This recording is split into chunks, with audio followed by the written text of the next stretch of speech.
Good morning, YouTube. It's me, the artisanmc, and you have now embarked on the hero's journey. Hit that like button if you're in here. Don't ninja watch. Do something for the channel. Likes are free. Downvotes are free. Do either one. It's recession proof. Shout out to who's in here. What's up? What's good with my brother from another mother, liking me bang. You got a new handle, homeboy. What's going on with that? On your cell phone? Shout out to the package man. No one. You must have heard my psychic vibes going off because all yesterday I was hearing R. Kelly Trapped in the Closet. And I was trying to remember that whole song. And I got up to the last part, which was like 22s, 24s, or something like that. And it was like, Pastor got the package. You got the package? I almost listened to that. I had to find the clip and listen to the whole thing again because it's been a while. So, yes, for you too, it's been a while. I don't know what I did. I don't think I did anything, but I say a lot of shit. So some people get offended by things I say. It's just what it is. Like I told you, I piss off 4 people a day that I don't even know. Just being me. Not directed at them. Shout out to the sick Dr. Rosie. What's good, Rosie Doctor? Why is everybody's names mixed up?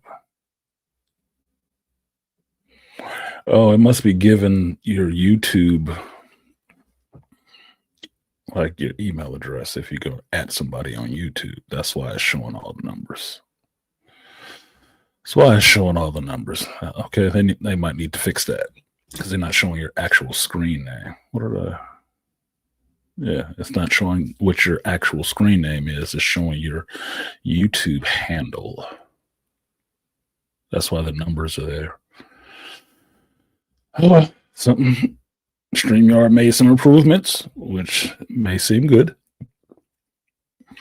This might be something related to the improvement, but they need to fix that now. It's the process of innovation. You innovate to find out what else you need to fix now because you made the new innovation. Shout out to my favorite parishioner, 2 Triv. What's good with your 2 Trivy?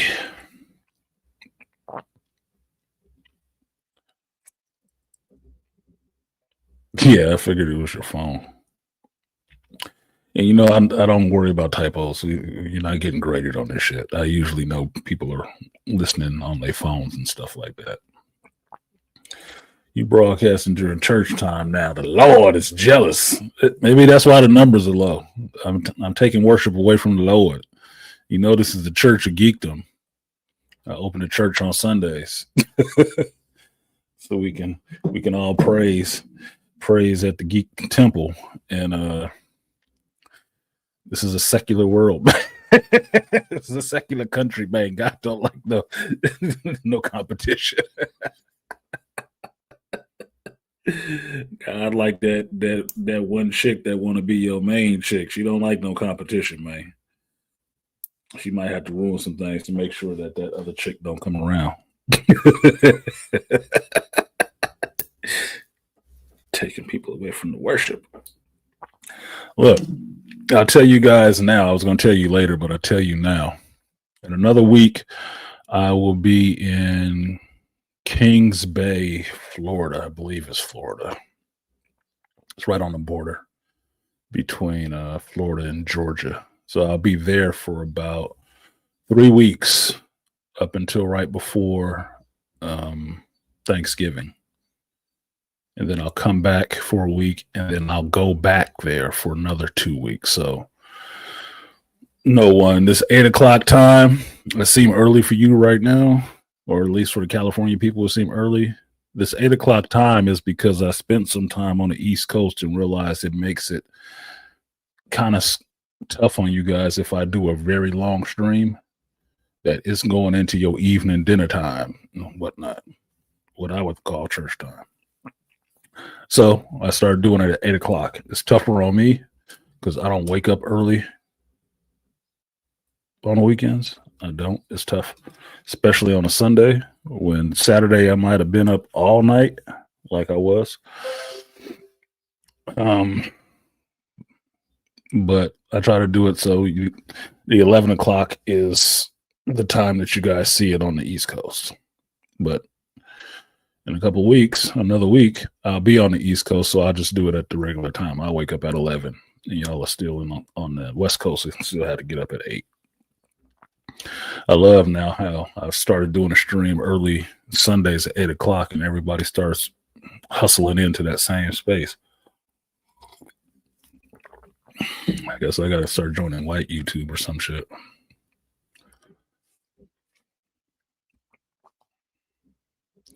And then I probably should figure out exactly where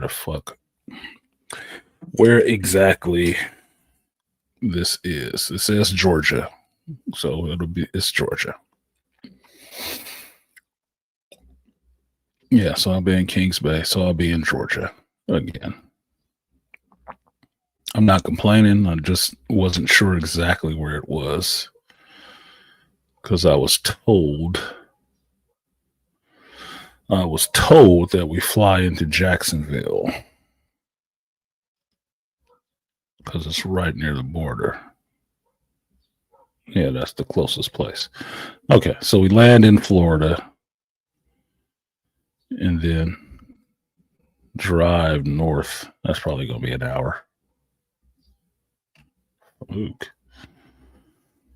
To the base. Okay, so it's in Georgia, but we land in Florida. And it's not vacation, no one. It's work. It's work. I was requested. Me and my counterpart who does what I do, which is we'll go to other bases and help them out. We're being called to another base to help them out because they have a lot of problems. So it's not vacation, it's work. But I've never been to Kings Bay, so I guess I'll see what it's like. You seen the documentary on John Candy? I haven't seen that documentary yet. I saw one person on YouTube reviewing it. I haven't watched it yet, but I did see it on Prime because I was watching Gen V last week. I haven't watched Gen V this week to see the finale because I'm kind of savoring it. But I did see that it was on there. I did put it on my watch list, so I haven't watched it yet. I haven't watched any TV really this week. I haven't. This is the first time I sat down to this computer all week. Because yesterday I did not. Just what it is. Grouper or conch. Awesome. Enjoy your vacation. Try the grouper or conch. Might try a grouper. Might try to go back down to Florida since we'll be there for 3 weeks. Or a total of 5 weeks, just with a break for Thanksgiving in between. I might try to see some of Florida. I don't know what's to see in Jacksonville outside of Limp Bizkit. But you can always find out.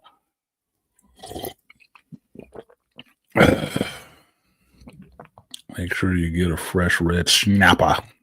Red snapper. The best red snapper comes from the West Coast, as far as I know. Just saying. Just saying. No HVAC BS besides heating in the southern winter. Yeah, 50. Yeah. I'm thinking it's going to be shit because it's wintertime right now. So I'm thinking it'll be muggy and rainy. Like I traveled during November last year to Georgia and it was kind of wet. It was pretty wet. Right. The first time I went to Georgia, it was raining and streets was getting flooded and stuff like that. Now this time we're closer to the coast, a lot closer to the coast, which means flooding would probably be standard, and I'm expecting rain. I'm not expecting it to be nice and sunny and be able to drive down into Florida and see half-naked women on the beach. It'll be the second time I've been to Florida since I was into Florida. I didn't stay. So that's probably like 15. I was going to Jamaica, landed in Miami, and flew out. So I was in Florida technically, but I didn't see any of Florida. So it is what it is. But I will try to enjoy myself. It's 3 weeks. I mean, it's 5 weeks, so should be fun. I'll come back just in time to take my ass to Vegas for my friend's 50th birthday. That'd be awesome. They try to catch the HBCU game. Okay. Rainy, not flooding, always humid though. Yeah. Humidity don't bother me. It just feels like breathing thick air. That's what it feels like to me. It just feels like breathing thicker air. Like you sucking in a cloud or something because it's moist. But don't mind that. So that's something happened with your kid. I just got told that on Wednesday. They asked me. They didn't tell me. I wasn't voluntold. You know how corporate it is. I wasn't volunteered. I was requested, and I agreed to go for the 5 weeks. And my coworker agreed to go for the three weeks, not the 5. Which he'll probably change his mind when he figures out there's a break in between there. You're leaving for 3 weeks. Originally from Florida. Oh, so yeah, you a Flow Rider, man. That's your town. I'll trust your word on it. So when I get really irritated today, we got this ditty. There you go. You see up there where it comes from, the Trader Hose. So my coworker gave me this. Shout out to Miguel.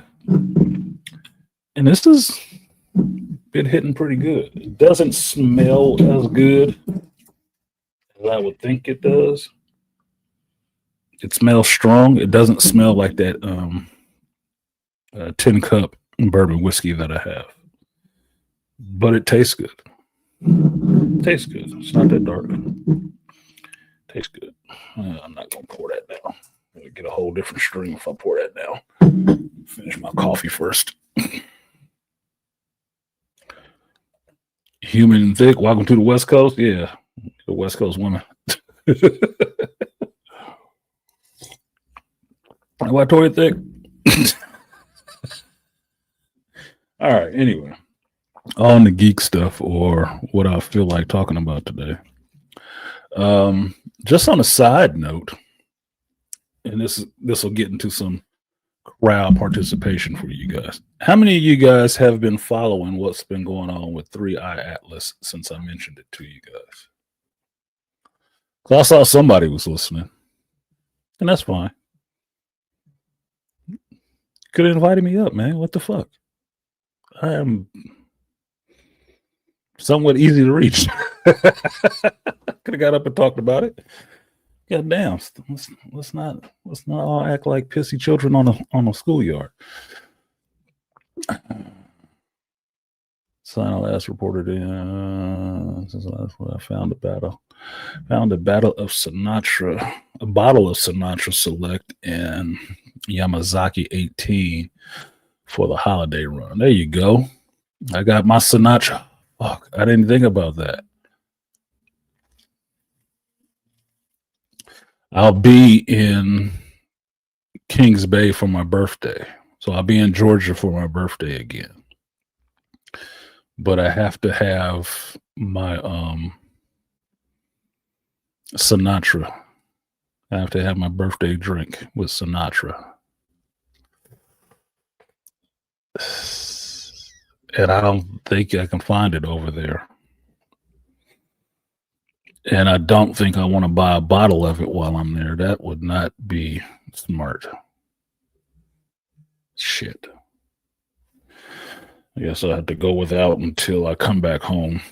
It'll still be November. It just won't be my birthday. I think that's what's going to happen. I'll just go without.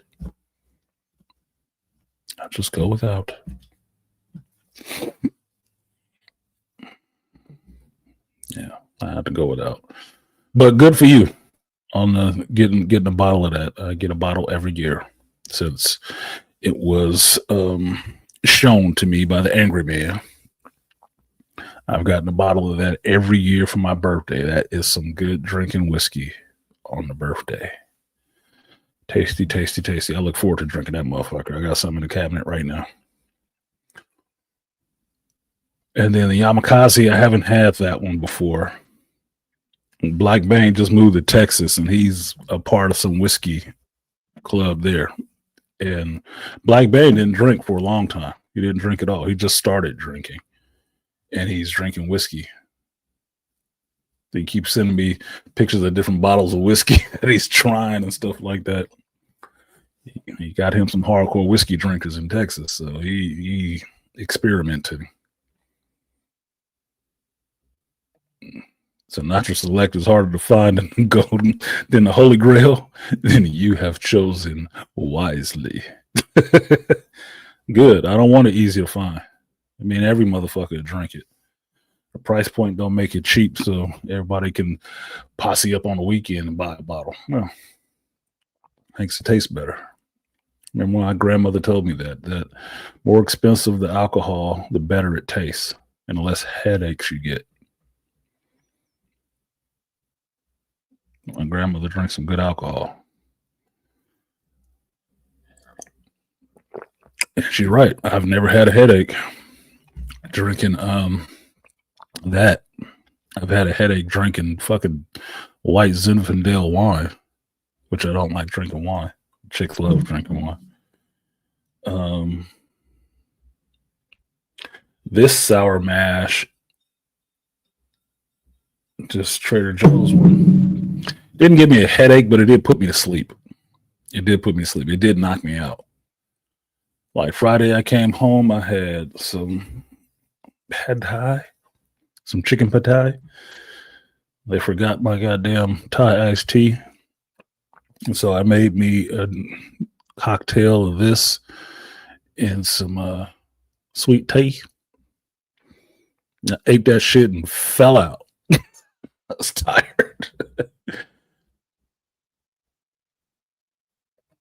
Yeah, everybody got their cups and ain't chipped in. Well, that's like YouTube, motherfucker.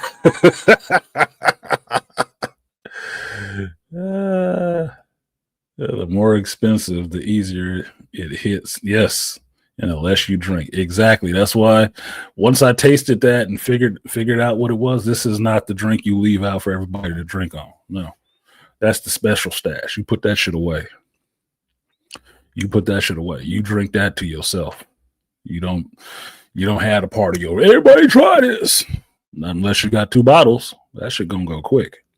They'll run through that shit and never taste it. No, I put that Winter Jack out for you to suck on. Everybody can drink that. But that Sinatra, that's for me. That is my shit. If I give you a sippy, that's what you got, a sippy, man. That's all you getting is a sip. Yeah, some Nagorisaki for my birthday and a Tonkuska miso ramen. That sounds good. Did I have the Nagori? No, I haven't had any Japanese whiskey since the last one I finished. I had that Toki, I think it was. That was the last one I had. I haven't bought another one yet because I keep having to replace the regular whiskeys that I have because I drink those first. Like that bottle of Applejack, I just got it. That motherfucker damn near done now. I'm like, fuck, I gotta go back and get another one. Shout out to Arta Ibmore. Give me on Applejack. That's my regular, like, if you wanted a daily whiskey drink, that's what I would sip on. Because it's strong, but it ain't. You can get hammered off of it, but you're not trying to during the week. You come home after a day of work, you just want the muscles to relax. I just want to take the little bit of the edgy off.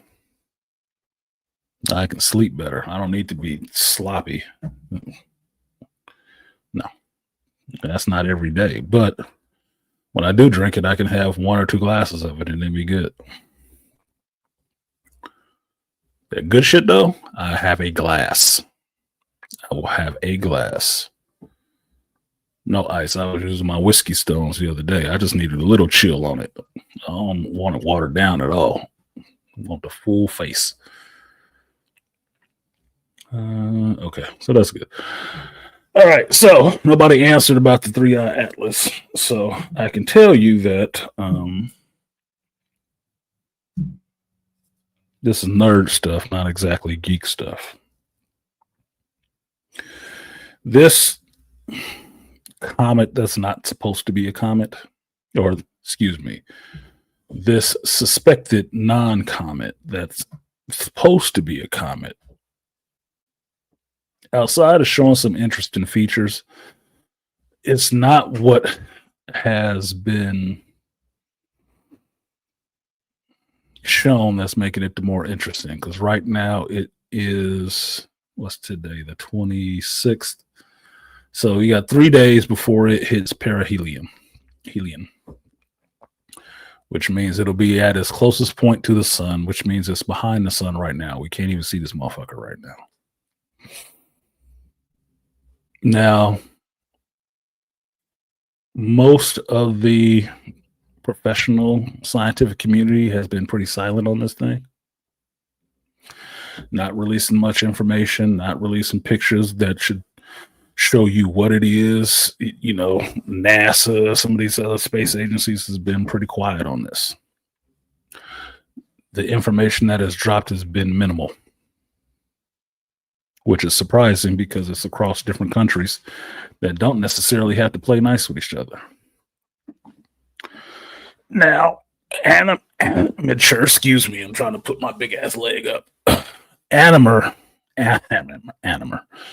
Amateur astronomers have been the ones that have released a lot of pictures and a lot of spectrographic data and stuff like that because they're paying attention to this thing. They're really concerned about it. Some of the traits that it's exhibiting are not normal. Not normal. Now, the sensational idea would be that it is an artificial structure. It's not really a comet, that it is some kind of ship or something, some such, because the characteristics and stuff is displaying. Yeah, it might try to present as a comet, but it's doing things that comets don't do. At times they don't do them. So it's really surprising. Now the government won't say that they believe it's alien or artificial or anything like that. They won't say anything at all. They're not even talking about it. And like it don't exist. Oh, it's just a comet, right? Government shut down. We can't look at this stuff. But in the meantime, what the government in the world has done that I heard recently, because I'm not in these circles, I have to listen to stuff too.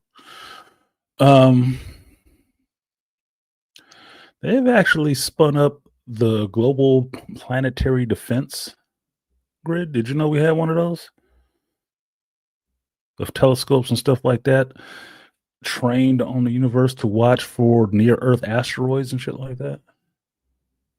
Yeah, they activated that. You have an open window that you can put in your credentials or whatnot and join this.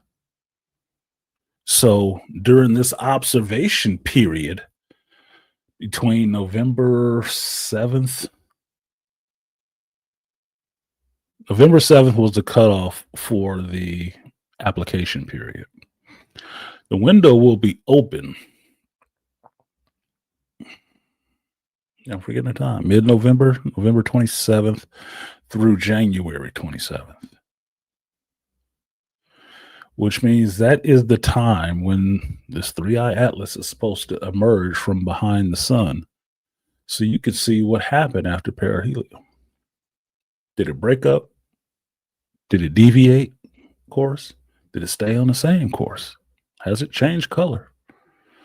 A lot of different things that will answer some questions about if this is a real comet or artificial structure would be answered.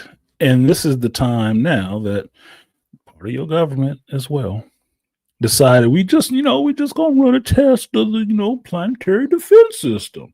We're just gonna check out everybody's equipment and make sure we can all coordinate, successfully about this.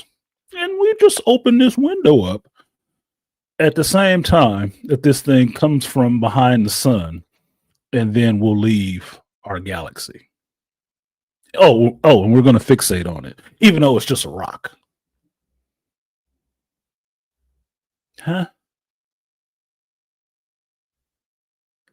Now, if that doesn't sound troubling to you, and I'm not saying this to be doom and gloom or be scared of the sky's falling, no chicken little shit, nothing like that. Because my view on it is this. It's exhibiting too many weird traits for it to be a comet to me. From what I've heard, pictures I've seen, that ain't no damn comet to me. And I'm not overly scared about that. I'm not. Look, as shitty as things can be down here, when it's over, it's fucking over, dude. It's just what it is. If it's aliens or artificial and they come down here and wreck shop, it'll be over. It'll just be over. And if it's not, things will just go on the way they are. Just as stupid, still worrying about, gender, sex in schools and all the rest of this stupid shit that we worry about down here. It'll just keep going. It'll just be prolonged. I'm hoping it's actually artificial. Maybe an intelligent algorithm or alien, some kind of alien shit. That'd make it more interesting for me for the later parts of my life. I'm just saying. I've always been a nerd. I've always been a sci-fi nerd. That kind of shit would be cool to see in my generation. It would be. Got to be something else out there. It's too much wasted space otherwise. What up, Herb? I put a video up for you yesterday. You are tagged in the video. So if you look on my channel, it'll say Marvel Rivals, Blade versus Zombies at Joe Herb. Famous. So that's for you specifically. Now, if it's not, the world will spin on and we'll just sit there and, call everybody else, every other researcher, astrophysicist, smart person, professor that was saying it was possibly artificial. They'll call them idiots and they'll have their careers and their reputations kind of ruined, but some people will always believe them. Oh. Now, the other thing that happened during this time that they said this is just a comet, but we're going to activate the planetary defense grid so everybody can watch this thing that's just a comet. Something that's been in the works for a couple years finally came through, and it was SETI updating its contact protocols, its first contact protocols. All right. So basically, meaning that, say SETI, search for an extraterrestrial intelligence, found a signal.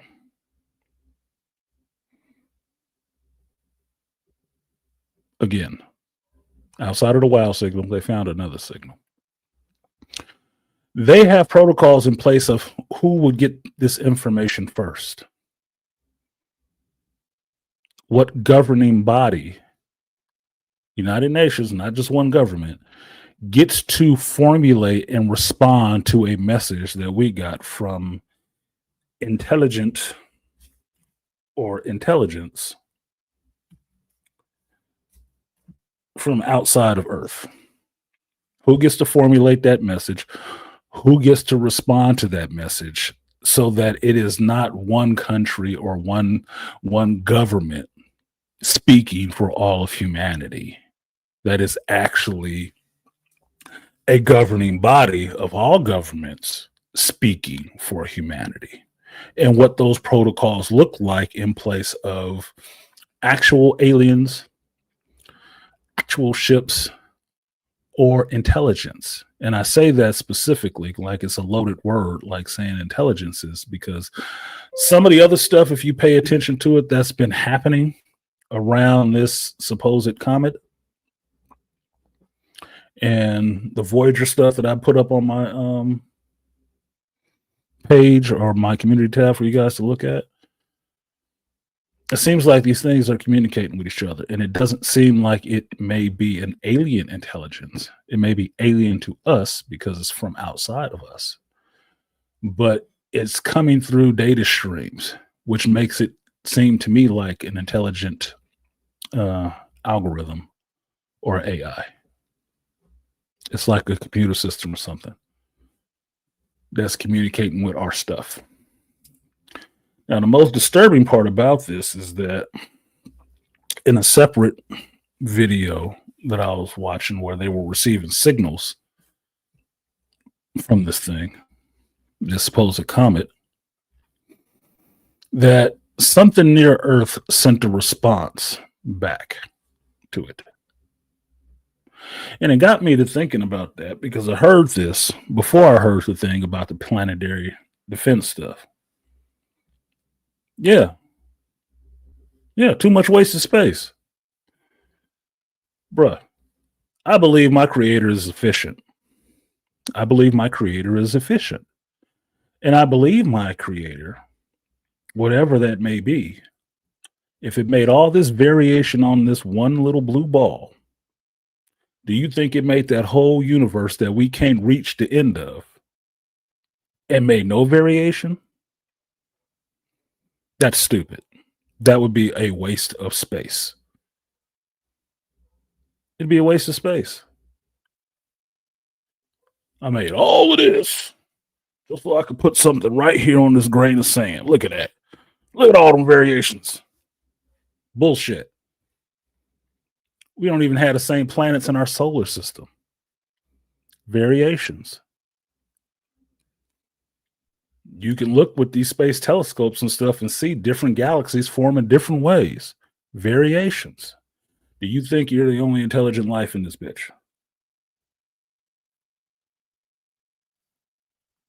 Come on, man. No. Absolutely not. That's why I'm not worried about it. I hope it is fucking aliens. I hope it is artificial. Some stuff that'll make people start writing better material when they start thinking about concepts like alien, otherworldly intelligences, stuff that's been around for billions of years that you didn't know anything about, a long time ago in a galaxy far, far away type of things, and make that actually in some sense real to you. That'd be interesting to me. Yes, it's a curse, but in the other way, it can be very transformative. May you live in interesting times. I've been living through some very interesting times. They ain't all been good. This, though, it could be bad, but it could also be awesome. Good. I find out in my generation, let's just say hypothetically, I find out in my generation, you had definitive proof of there being otherworldly life. And I'm not talking about just, scattered videos of spaceships and, leaked reports about alien bodies that the government got and reverse technology. I'm not talking about that kind of shit. I'm talking about stuff that's identifiable that everybody can see and they can't hide it and they can't fake it. That's what I'm talking about. That you cannot deny it. Like, oh, bruh, that thing just hooked a whole left. It's not supposed to do that. No, the parasitic eyeball alien was scary. That was troubling. But that's a conjuration of human imagination, right? Who's to say it's not real? Where'd the idea come from? I told you guys 2 weeks ago that I believe the creator puts ideas into people's heads that it wants out there. It puts it in artistic people's heads. They either get it out or the creator moves it to another person who can get the idea out there. But the idea is supposed to be out there. Plain and simple. A parasitic eyeball alien looks troubling if you let it get on your face. If you're stupid enough not to close containers and understand this thing is intelligent, maybe I shouldn't be, doing stuff by it. Not making sure it's locked down, wet market shit. Dumb stuff. Other than that, you could probably sit there and have a conversation with it if you didn't put it in a goat. Just saying. Freddy Krueger was something that was in Wes Craven's dreams. It was based on a person that he knew from his childhood. Terrifying, but it came from somewhere. All of this stuff comes from somewhere. What up, network? So I'm not worried about it in that sense. I'd be interested to know something like that actually was real. Would. I've read too much. My mind has been too open to these possibilities that I would want to see if it was actually true before I checked out of this bitch. I want to know. Honestly, the one thing, like geek wise, right? We'll just veer on the geek street for a hot minute. There's a reason why I don't think immortality is interesting in a comic book sense, right? Why? Because you're just stuck here. If you're not traversing the universe, I don't see the point in immortality. It's not fun. I'd rather be able to fly. Right? But the one thing that would make immortality interesting to me would be to see certain events in the galaxy that you have to be immortal to be able to see. Like so many, millions of years in the future, I can't remember the exact number, our galaxy will collide with another galaxy. They will cross and destroy each other. That might be interesting to watch. I'll never see it, though. You can predict it, you can calculate it, but you'll never be able to see it. You will never live to see that shit. Right? One of my favorite episodes of Babylon 5 was the end. And in the end, this guy came back to Earth, downloaded the database from Earth, and was going to take it to New Earth, New Soul, right? But what he came back to Earth is that our sun was finally burning out, and it was going to supernova. And he came back to collect all the information from Earth so we could leave the nest for the last time. And that dude was a human. But what he did was interesting. He turned into a ball of energy and transferred into an encounter suit that looked like the Vorlon suits, but he was human. And he left the planet. And the sun supernova and destroyed our galaxy. But it showed a sense of hope that we become the gods that we thought they were later on. So many thousands of years in the future, we become those people. That everything progresses. So we became the Vorlons. The human beings became the Vorlons at a point. And we left this planet. We were out amongst the stars. We started a new Earth somewhere else. When I get pissed off about how David Goyer is not a good writer to be fucking with the Foundation, this is what pisses me off about it. Because part of the foundation was finding Earth. Because the people of the foundation, they were originally human beings from Earth.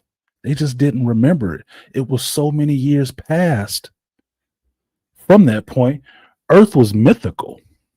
They didn't believe it.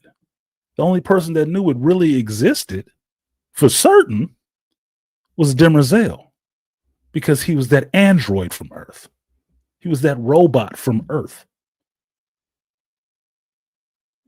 And later on in the Foundation books, when they go back to try to look for that original robot, Demerzel, they're actually backtracking through history to find Earth.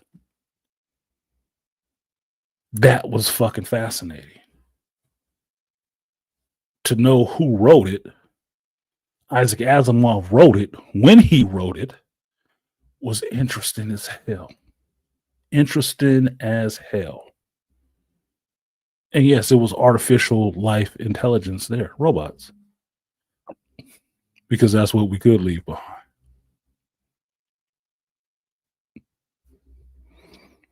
Trantor, all that shit, yeah, it fell apart. Because empires fall through mismanagement or just hubris. They do. But your history, where you come from, is always there. And if you're smart enough, you leave stuff so you can be remembered through history. People can at least backtrack to who you were in history, what you were about. Was there ever really a planet Earth? Things like that seed my mind. Have seeded my mind since I was a young child. I've always looked up at the stars and been able to wonder what it would be like to be out around them, if there was anything else out in the universe. I'm not really afraid of that shit. I'm really curious to know. And the pain of my life is that I will probably never live long enough to have that question answered. But this thing, making its way around the sun right now, does give me a little bit of hope that maybe it is. Maybe it proves that. Maybe it proves that. So fucking what? Look, like I said, if it is, it is. If it's not, it's not. There's nothing remarkable. There are no super people. There is no Superman. You know, there's nothing overly remarkable here. Just the dumb shit that we do. Just the dumb shit that we do. People that work in our governments will keep hiding shit that could possibly benefit everybody, that could possibly push us further along than we are. And you got to keep hating on people like fucking Elon's good goofy ass, because he actually thinks about stuff like this and want to be out there amongst the stars, leaving this planet, kicking the dust off this bitch. Oh, that motherfucker crazy. We just need to have our football and our beer. Fuck you. Do something greater with your life. God damn. So it's irritating in some ways. It is profoundly ignorant for us human beings to think we are the only intelligent form of life in our vast universe. We geeks hope, desire, and believe that there are other forms of life. Look, geeks are the perfect test bed for this. Comics are full of aliens. Nobody gives a shit. We actually love them. Some of them we call Superman.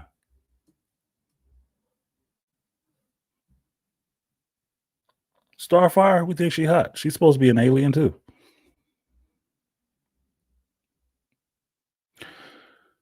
Geeks don't care about aliens, because in that sense, we would think it was kind of cool. As long as they was cool with us, it'd be cool with them. And if we weren't, we'd do just like we do to people down here. We get weapons and try to fuck them up. It's very simple. It could lead to planetary annihilation, or it could end up like, you know what? We just kicked their ass. Look, they don't want none of us over here on Earth, man.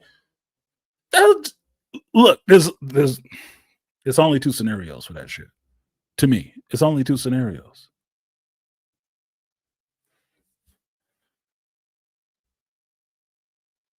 It'll either be really good or it'll be really bad.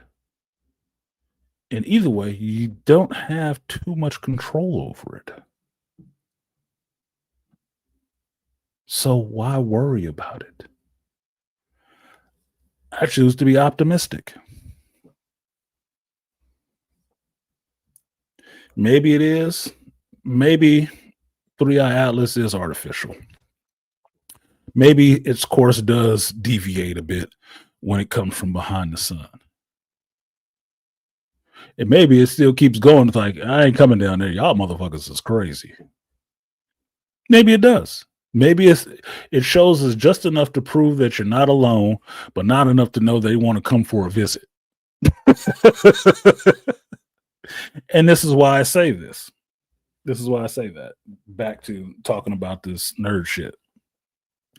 The reason why this whole planetary defense thing is, to me, not a test is because of two things.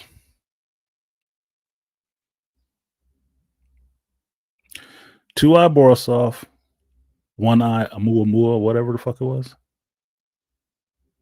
I might have mixed those up. I'm not sure. Somebody can correct me if you give a fuck. That's why. 3 interstellar comets in the last 10 years. A little less than 10 years.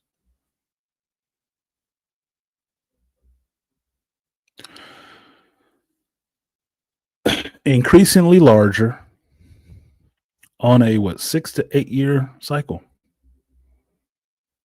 That seems pretty regular to me. That seems like you could probably set your watch by it, or you would know it was coming. Now, the bullshit that I heard, that there were some signals being broadcast from one of these previous interstellar comets, asteroids, visitors, whatever you want to call it, from outside of our ring. And maybe our government communicated with it. That it was sending out a signal. Maybe it was telling you, like, first steps that something is coming. And 8 years later, this big bitch shows up doing stuff it's not supposed to be doing. At times, it shouldn't be doing it if it's just a regular comet. But this time, not the first 2 times, but this time,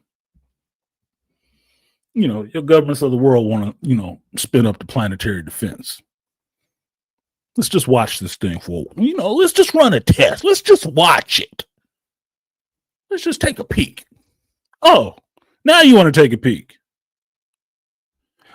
I can't see none of those pictures from Perseverance when it passed by Mars. But now you want everybody to take a peek. You ain't had shit to say until now. And now you want to take a peek for months. This shit has been going on since July when they found the goddamn thing. You didn't want to take a peek then? You wasn't super fixated when it passed by Mars. But now you want to take a peek. Oh, and it's just a test. Oh, right. A test for what? In case something comes back in 8 years? Or in another 6 years, something shows up? And now you can actually track it?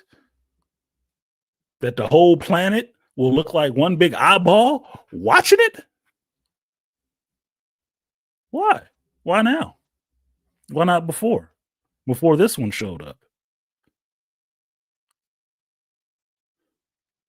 Because either the earlier ones warned you this was coming, and that's why you're so silent on the shit when you were loud for the other two, or this one is warning you something else is coming, and that's why you got your eyeballs peeled now. 3 knocks at the door is not a stranger. That's not doorbell ditch. Okay? 3 knocks means you probably open the fucking door. Somebody's out there.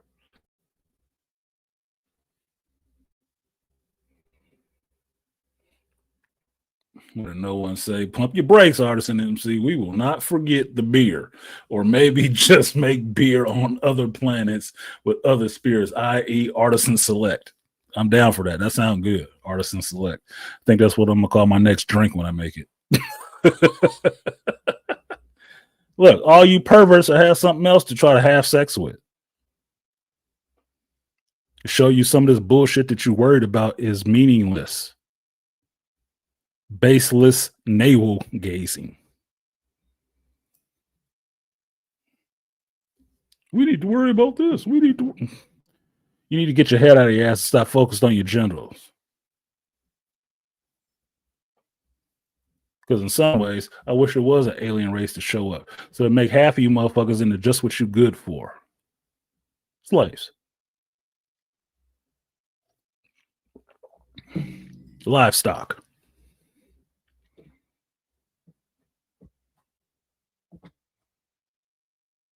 You ain't doing shit else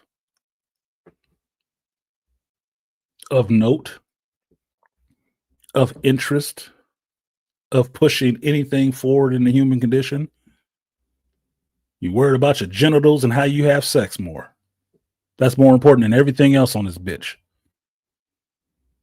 Oh, and greedy for money that you won't spend on anything useful.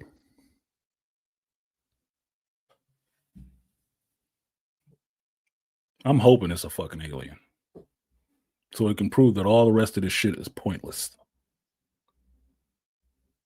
and of as little concern as it should have been given. Even if it's an intelligent AI left by some aliens that died long ago. Cool. Thanks for the heads up. Now I know there's something more out there than this dumb shit.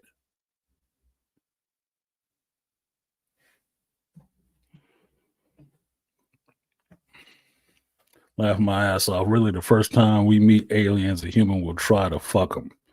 No, the first time you meet an alien, a human will try to kill it. You will. And it won't look like Predator, nigga. No, it won't look like Predator. We won't do that well. But somebody will try to take a shot at it. Look, you as a black man can get pulled over for speeding and possibly lose your life because some scary ass motherfucker with a gun and a bulletproof vest on pulled you over, and a traffic stop is the most dangerous thing you can do. I thought he had a gun. You told him to get his ID out. Men carry their wallets usually behind their ass cheek. Trust me. Aliens show up here, the first motherfucker is probably going to try to kill it. Plain and simple. You just saw it in Peacemaker, right? What happened in Peacemaker? What did Augie do? Something was rustling in the bushes, and he shot it with his rifle. And when they came upon it and realized, holy shit, this is a discovery of a lifetime. It's an actual alien. Bleeding pink blood. What did he do? Blew his fucking brains out and kept it moving. Human beings. Human beings. We do it to our own kind, man. Don't think something gonna come from outside of this planet and not catch one. Don't even think of that. It's going to happen. The hope is you can get past that, or meet some people that's actually cool. I'm not saying you outlaw guns and not have people have guns. No, you need that. That's part of what, it is to be human. You got to be able to protect yourself, and you got to be able to protect some force on somebody else that think they want to try you. That's just what it is. But you don't need them scary motherfuckers out there making first contact. No. Nah. Them scary, trigger-happy motherfuckers, the ones that live in a one-bedroom house and got 6 cameras around that bitch. Those are people you don't need to be making first contact with. They're scared of everything. Everything. No. You need some people who I don't know. I would think like-minded like me that might be kind of curious about cautiously curious. Cautiously curious. Yeah, I got a piece, but I'm not about to shoot him unless he do something really suspect. We're gonna have to work out some communication to understand what the I come in peace sign is. Because any of that squirrely shit, it's gonna go down. It's gonna go down. That's just gonna be what it was. I'm not gonna have any choice. Don't make me feel like my life is in danger. Because after that, all bets is off, homie. First contact will be last arrival.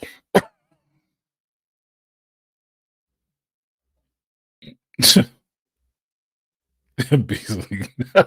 No, when you got jokes, then furries won't seem strange. No, they'll still be strange.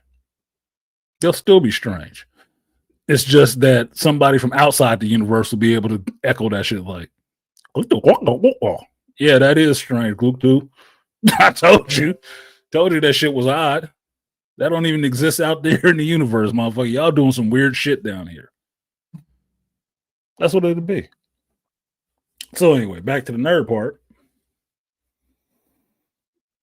I find the fact that they are spending up all these resources and ask for everybody to get this whole, planetary vision focused on the sky shit is just information control.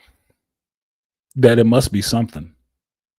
Because otherwise, they would have kept ignoring it and kept downplaying it and not putting out any new information, like they still haven't, about what the hell this goddamn thing is.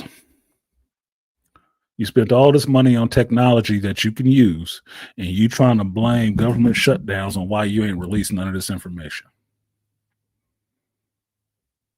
That's money that us taxpayers have paid for, provided you to do these things. I think I need an answer. And I'm not a fucking child.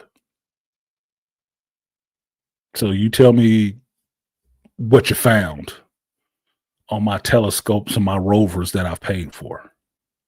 What did my money go to? It's fucking October. I love Fleet Week. I love seeing what my taxpayers' money has gone to flying overhead. I'm not worried about an alien, something that looked like an alien ship flying past the planet. That is not scaring me, motherfucker. We watch movies down here too often. This shit is we're not living in the Stone Age. Okay? We're not all Amish, where a fucking car would seem like something weird. Grow up in your understanding. Okay? You think it's going to tear down all the systems? Well, let me be the Morpheus in this, Zion temple to tell you that, no, there will be no panic. Tell people what it is. There will be no panic.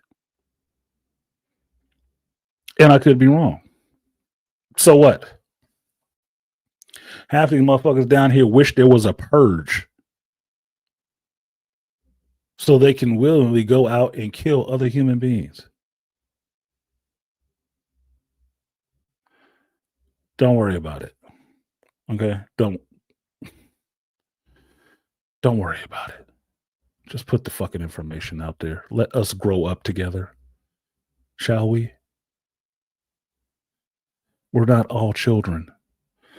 There are children here, and I know some of them are really soft-headed, but everybody needs to grow up, man.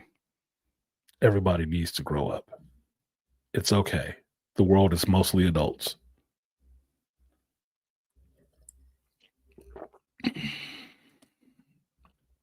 Otherwise, you're wasting a shitload of money on stuff that you won't use for the purpose it's intended for. You're like my mother with a brand new iPhone and can't work all the functions. Then why are you buying an iPhone? It's a waste of money. That's how I look at things. So the 3-Eye Atlas stuff is still interesting to me. Yes, everybody's holding their breath to see what happens on this thing. I'm not holding my breath. I'm just sitting there watching. I'm just waiting to see. I'm looking up telescopes to see if I can buy me a little 8-inch bitch and take my ass out on the hill at work and see what I can see. I still haven't figured out the declinations and stuff like that, but I have an app that, shows me the coordinates in space and shit like that. So I could probably find it. I know where to look, at least what area to look in. I think it'd be kind of cool to see some fuzzy image in the night sky moving, and to know it's not a satellite that I can watch any time of the week. Any day of the week, I can go out and look up and track satellites passing overhead. It might be fun. Might be something for my granddaughter to see.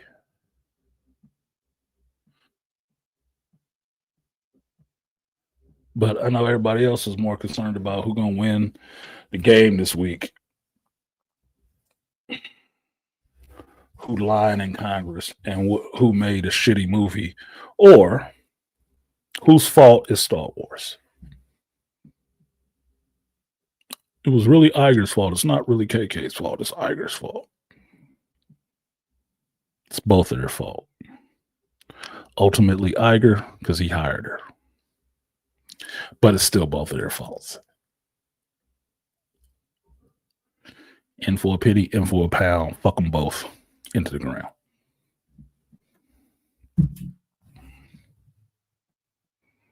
So, that's my opening salvo for this show. About 3-Eye Atlas. Are you paying attention? If you're not, that's cool. Some people like looking at the dirt. I like looking up. And always thinking of what more is out there and what more can be done. But that's just me. I'm a weird guy. It's not clean as glass all the way. It's not like feet. Let that breathe a minute. You shouldn't have shook it up in a bottle. So, opening salvo. I did the travel. I did 3-Eye Atlas. What didn't I watch this week? Since I talked about it, I'll mention it. I heard it on Drinkers Panel. They were talking about this article that was making the claim that KK was not the problem in Star Wars, that actually she might have been, brace yourself, the scapegoat for problems in Star Wars.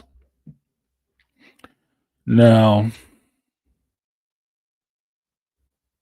I find this less believable than 3-Eye Atlas being artificial. I believe it could be artificial. I don't believe she's a scapegoat for shit. This is, to me, I didn't read the article. I heard them talking about the article. I didn't go back and read it. I'm not giving it any time like that, except for probably the 5 minutes I'm going to talk about it right now.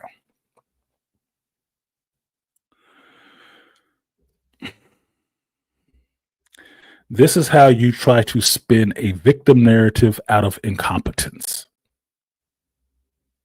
That's all it is.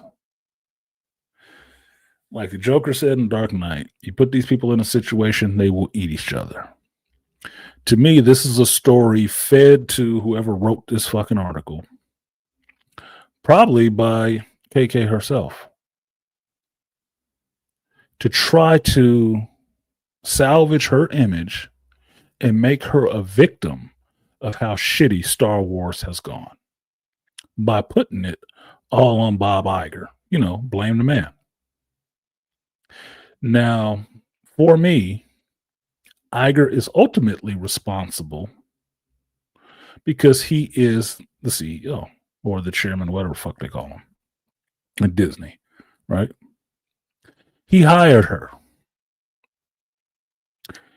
He hired Chapek. He pushed Chapek out and came back. She's still there too. He's the architect of all of this crap, except for trying to get her out of there, which Chapek was the architect of. So ultimately, if you're at the head of the ship, it ultimately is your fault if your subordinates are fucking up royally. It is ultimately your fault. That's what it means to be a leader. It's your responsibility. You didn't pick the right people.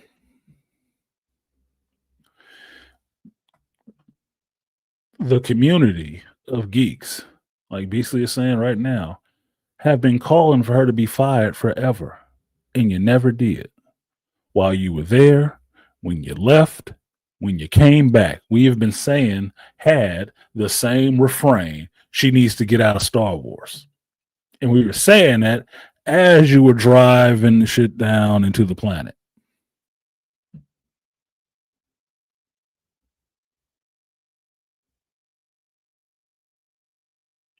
She's still there. Comfy, cozy, collecting a check. Where's Star Wars? Do you give a fuck? Do you care about watching the Starfighter movie? If you've been listening to what's come out about it, it don't sound promising. It sounds like something you've seen already. You looking forward to Mando and Grogu? I like Jon Favreau. I don't care. I don't care. It is not because of John. It's not because of anything John did. I just don't care. And when it comes out and bombs, which it probably will, it's more 75% chance that will bomb than it will be good. It'll be good as Jon Favreau's good is, right? He's made other movies. Iron Man was awesome. Chef was awesome to me. Most people have never seen Chef. The Chef was a great movie. To me. It'll probably do numbers like that. Because it's an adult and a kid. That won't be what Disney or Lucasfilms want from it. No, because they want $1 billion. Blah, blah, blah, blah, blah. Shut up. You're not getting $1 billion anymore. You need to readjust your expectations, especially not coming out of this studio with this head with the crap that they've put out so far. No. No. You're not getting that $1 billion. Forget it. Stop thinking about it. There's good predictions that Avatar, Fire and Ash won't even get you $1 billion. It may be pretty close. But that's because people are invested in the story and want to see where it goes next.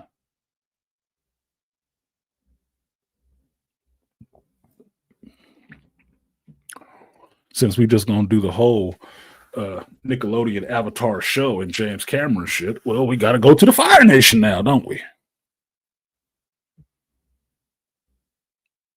Oh, yeah.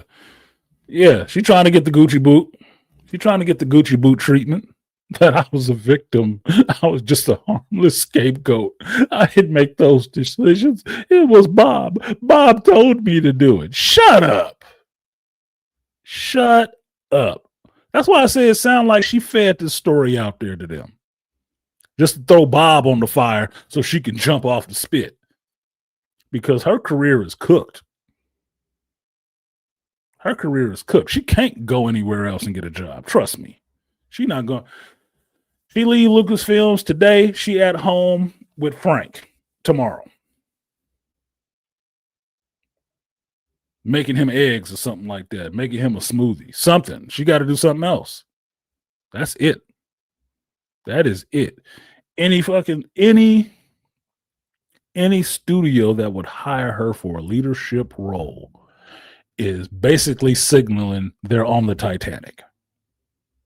They want her to come ruin my franchises. Please come ruin my franchise. I want to lose billions of dollars on this shit. That's what it'd be signaling. No, her career is done, bro. Done. She can't go anywhere else. So this whole thing with, oh, it was all Bob Iger, she was a harmless scapegoat, is bullshit. That's trying to, pad it for her, make it softer for her so she could leave somewhere and had a, well, maybe she didn't, she's just a weak woman. Thought you were powerful. I thought the force was female. Bob told you to say that shit too? And get shirts made and stuff like that? He told you to do that? Interesting.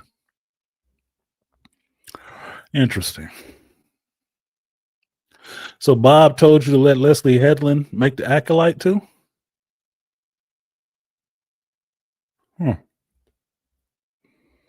Okay. So Bob Iger made Rey Skywalker after his image. Or that Star Wars outlaw character K is all made after Bob Iger. That was him telling you to do that shit, right? Right. Oh, I get it. Bob Iger was the one who told you to give Obi-Wan Kenobi that shit treatment and that less money and put those hack writers on it. I ain't seen Deborah Chow since then. I don't even know if she's still making movies.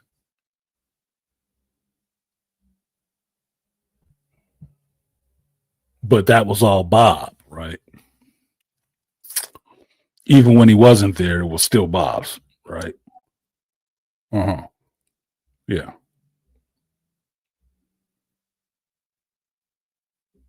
You must think I'm stupid. Or a child.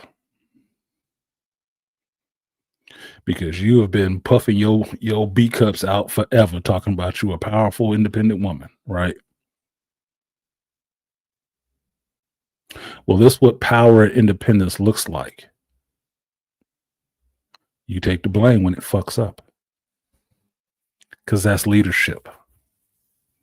That's called accountability. You know, that in the Hollywood season, don't throw up that A. They make them stupid ass. No. That's why I didn't go back and read the article. They talked about it enough. And hearing that shit is like, no. It could sound plausible, but so can an elephant hanging by its tail from a daisy over a cliff. Theoretically, it could happen. Don't make it so, though, in reality. Same thing. Theoretically, yeah, Bob could be the fault of all of this. Practically, it's you, bitch. And him. So if somebody need to go, I say both of you. Let's get a 2-pack. Let's get a 2-pack. Fire one, get one for free. If we fire Bob, we get you. If we fire you, we get Bob. How about that? I'd go for that. Anybody with me? Anybody want to throw their hands up in the chat? So Bob told you to jump out there with your Forces Female t-shirt. That's just what I just said. All right, so funny how feminists in power aren't so powerful and unaccountable when the fuck shit up. Yeah, when it's fucked up, they never in power. They're never powerful. Oh no, we were just under the subject of some oppressive men. Right. They found their femininity real quick again. Before that, it was all women in power. Yeah. Give me awards. We get raspberries for producing crap. Why are they kissing her ass so much? Does KK have something on Iger? I don't know. Look, there's something that keeps her so insulated that she can't get out of there. I've been saying that forever. Other people have picked that shit up. It's something. She got something. Got to be something. She got some kind of blackmail on some of them people that she ain't got fired yet. You talk about uncancelable. She is uncancelable. You can't cancel her. It don't matter how far Lucasfilms falls from where it was to where it is now. They won't fire her. They won't even remove her. They didn't even say, look, we're going to take her off of Lucasfilms and we're just going to put her in Disney proper. They won't even do that. She ain't even been suspended. You know how crazy that is?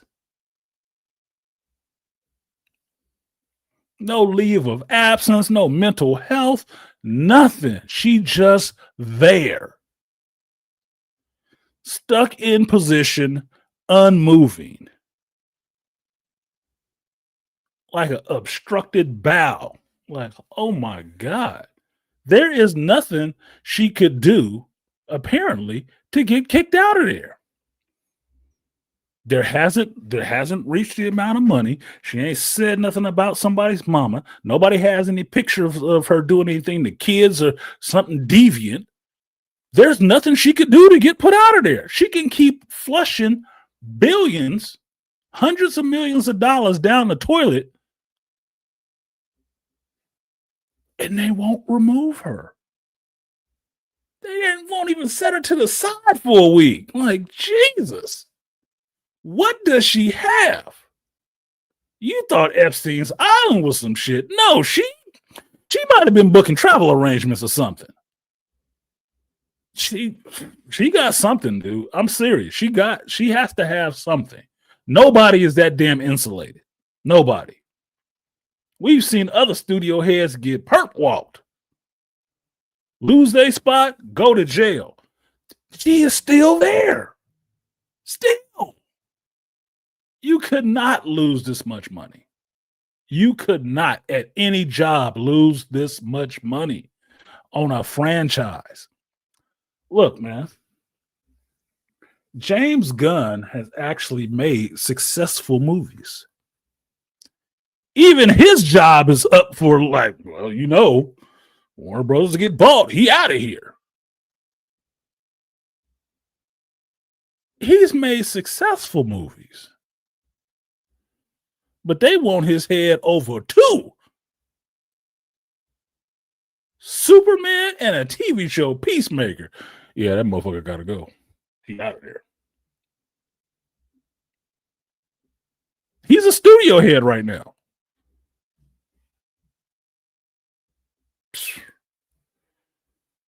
She got something. I don't know what it is. She got something. I'm 98% sure now that she definitely has something on Bob.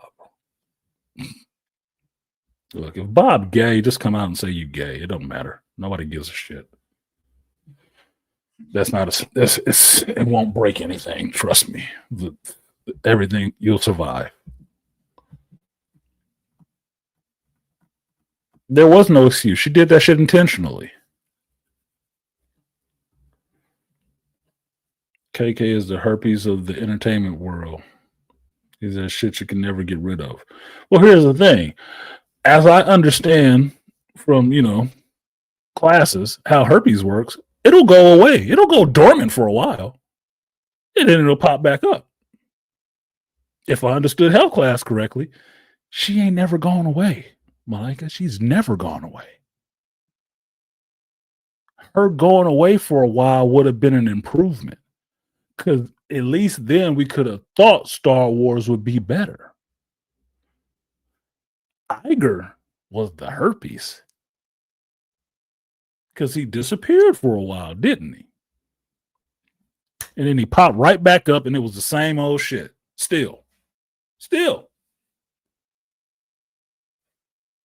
Just more brash.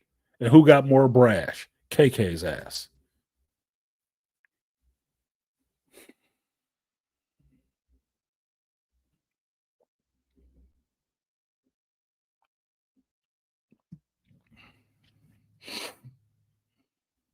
Taking a dumb, but money's flying out like explosive diarrhea on Star Wars.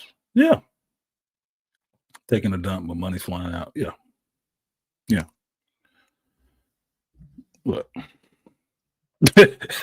Yeah, Noah. Maybe space.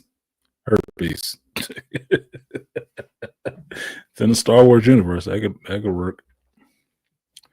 Aggressive. Really aggressive journey. So I'm not listening to this bullshit story about blaming it all on Iger. Ultimately, if you're the head of a company, it is your fault. You're there, you keep these people in position. When they lose your money, you leave. Other studio heads have left in the time that she's been there fucking up Star Wars. From other studios. That Jennifer Salke chick that wanted to be KK over at Amazon, her ass is gone. She out of there. Them shitty shows still lingering, but she is way gone. Right? Well, my favorite chick over at Marvel. They want to tell us who've been reading comics forever how to say no more. Oh, she gone too. Been gone, long gone. They probably even still got any of her furniture. Gone. KK outlasting them all, boy. She is Teflon. She is Teflon. She can't do shit. I think you can have a picture of her taking a shit on Bob Iger's pillow and not get fired from her job. You can't be that bad at anything, and keep your job. She can. But remember, it's the patriarchy she's fighting against. Bullshit.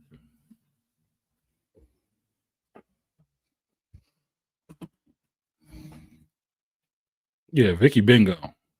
Victoria Alonso, she been gone. She long gone. She there no more. She's at Marvel no more.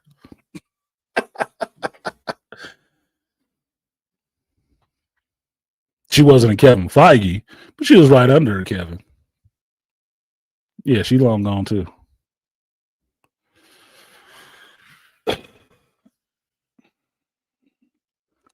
The chick that was Anne Sarnoff that was over at Warner's, yeah, she long gone too. Yeah, she was a spearhead for all their feminist movement in the DCU. Yeah, she long gone too. Even her projects is long gone. Yeah, that Batgirl shit, woo, gone. KK, still there.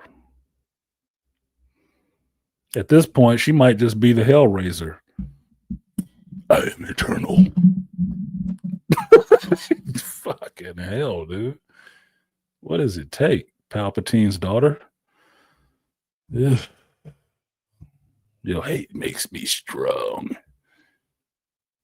I don't know. She got something on somebody. I used to think it was a George. But no. Because George couldn't get her out of there. Only people that could get her out of there would be the chairman, CEO, and the board. Those are the only people that can get her out of there. And apparently, that gaggle of Muppets don't want her to leave there.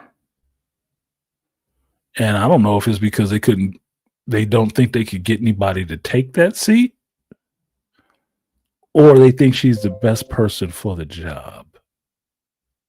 Either way, it is a unintelligently designed demise of the Star Wars franchise. And she either got something on Bob or them people in the board because they keep her there. They keep her there. And if they keep her there, they must like it losing that kind of money. Must like it. Which would make it unintelligently designed. They want it ruined. They want it to be a smoking crater,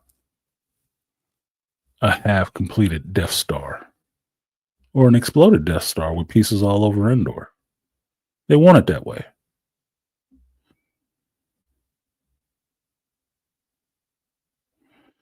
Because otherwise, this has to be studied. This should be something in business class that is studied. Like the orchestrated demise of a once powerful franchise. And how that much ineptitude can keep, building on itself, topping itself every year and letting this woman flush a franchise and that much money down the drain. And we still going on how many years since the Star Wars movie has been in the theaters? Wow.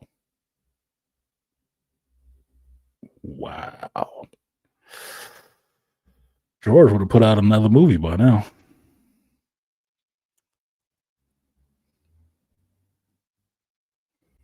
Or remastered the last 3 pieces of crap that you did. Crazy work. So I can't even look at Star Wars now. I can't look at it with the same love I used to. What up, Theory? Why Bane despise Vader for this? I'll watch that later. Shout out to Star Wars Theory.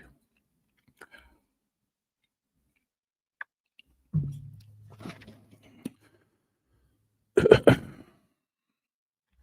can't. Not seriously.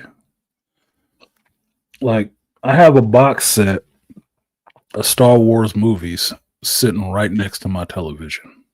I can see it while I'm gaming. It's sitting right there. I would only watch those for nostalgia. I would watch Andor again because it was really good. But, most people don't want to consider that fucking Star Wars. Or given that it was really good, I would see why. Because Star Wars that you've had of late has been shit. So no, Andor couldn't be Star Wars because it was actually good.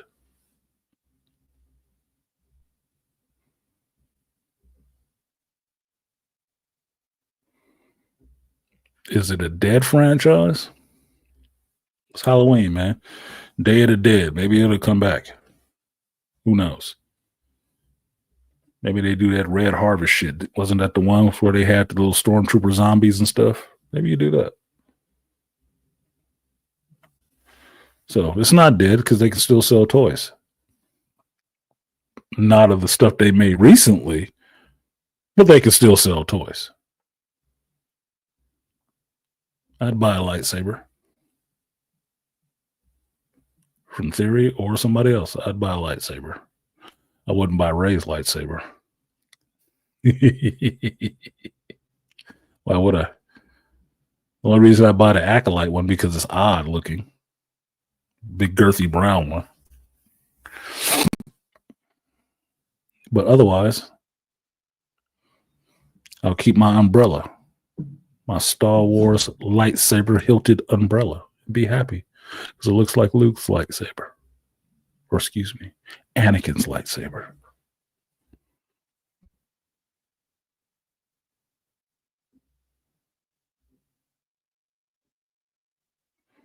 You like a Dooku saber? Yeah, I like Dooku saber too. If I was just into collecting lightsaber hilts, I'd have Dooku saber. I would. I like that recurved hilt because there's some, how you say, design language there for how he uses it, for the style that he uses. It's perfect for that. Lightsaber construction was always personal. Always.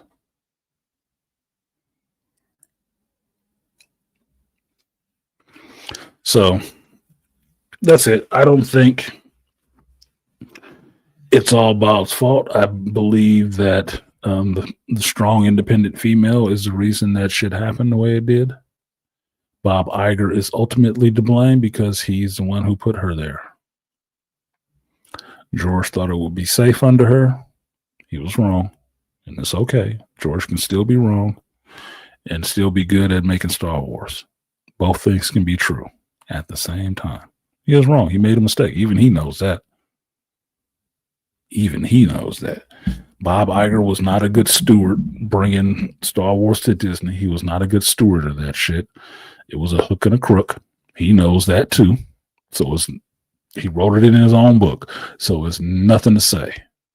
It's nothing to say that you got over on George Lucas. Congratulations. What have you done with it? An awful waste of space and time. You are not a good steward of this stuff. KK is not a good steward of it, trying to rewrite it so her face is all over like somebody wanted to see that shit to begin with. It should have been my idea. It wasn't. Because you're not creative. Find some money. You're good at that. A lot of women are.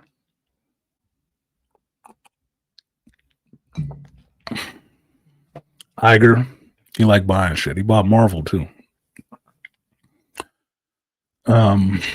Both of those are now doing poorly. From people he promoted.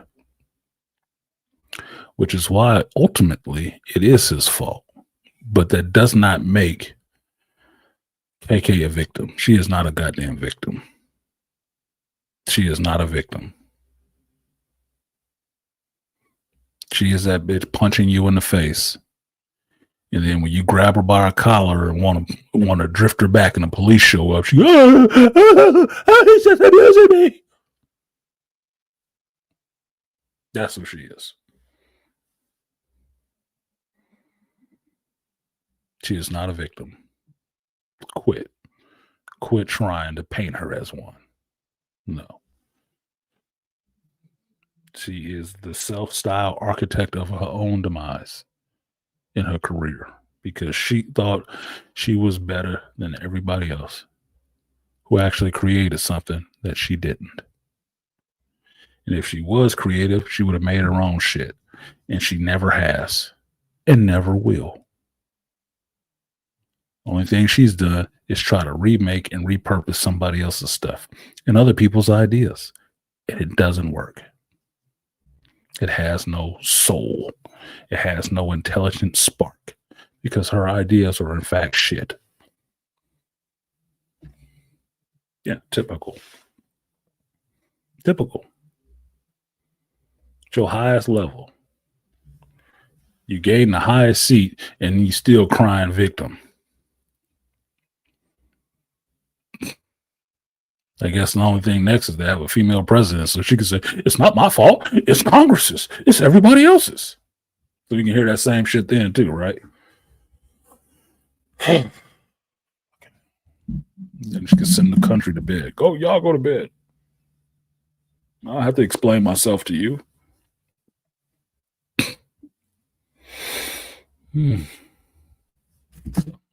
That's it on that. With KK. Gen V. I did watch it. Damn, y'all ain't donated one goddamn time. Y'all some fucked up people. Everybody got their cups out. Nobody want to pay. Hey.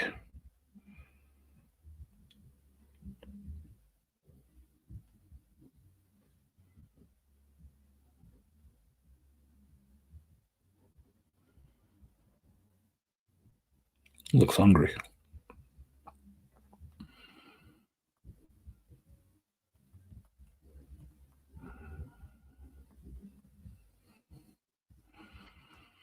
There we go.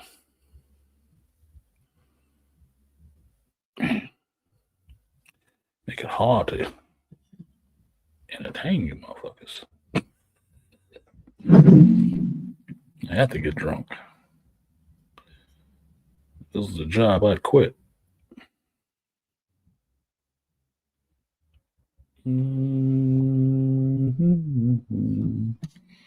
Shout out to No One. He says salute. Appreciate you, No One, for supporting the stream. I haven't done this in a while. I guess I thought it was optional.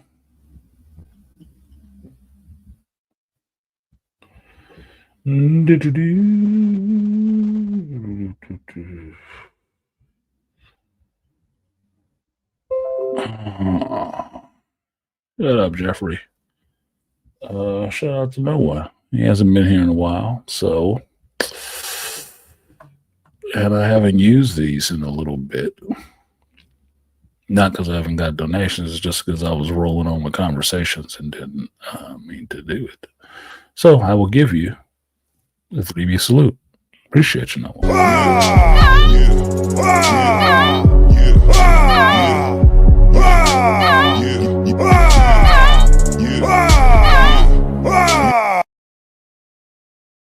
And shout out to Joe Herb, the big ball dropper in this bitch. Leading scorer on the board for the Geeks. He said, for the weekly tithe in the Church of Geekness. Hallelujah. You heard that, man.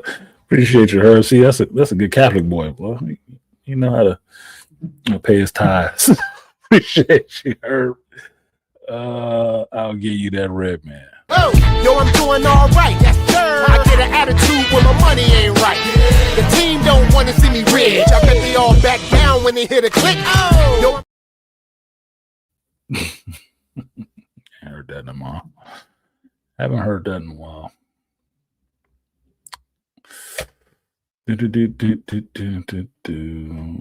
And that's it.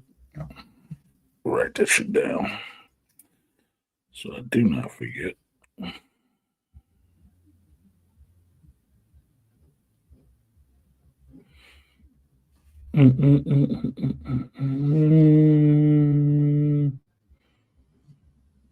So we're missing Rainfire.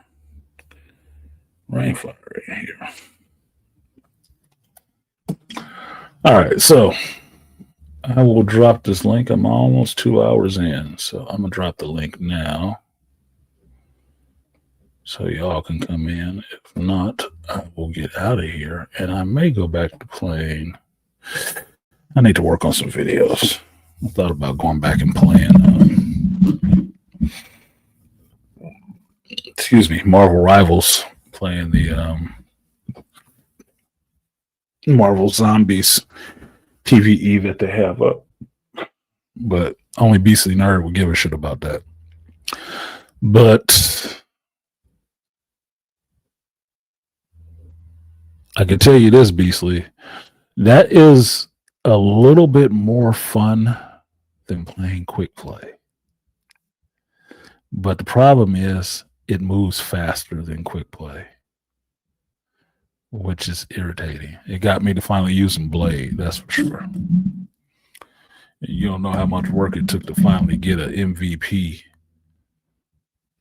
on that bitch. I was like, what am I doing wrong? I can't be doing something wrong, dude. I'm using a whole gun. And I figured out what it was, is that a lot of your hits do not result in kills, which leaves it for close-in attackers to get those final strikes on them and put them down. That's why they were getting such bloated numbers when I was playing the Punisher. Because as the Punisher and your turret and stuff like that, your upgrades don't go on your turret. The upgrades go on the weapon that you're carrying. So if I'm using the turret mostly to push people back, yes, it's helping the team, but it's winging people that the next person can just cut and take them out, and their kill count is going through the roof and mine is staying stagnated. So when I start playing Blade, I start seeing my kill counts going higher. I could be in the race more. and I'm getting more of my kills than somebody else taking them. And you know, I hate that shit. I hate people stealing kills. So, and he moves faster the more you upgrade him. It's quick, immediate, right in the game. So, him being able to pull off successive fast attacks, that's how my brain works. So, it's actually perfect. I went and played quick play right after that. That shit was slow. I was getting bored. I was like, this is too slow. Too slow. Fuck, I can't play Blade here now. Anyway. So you say. You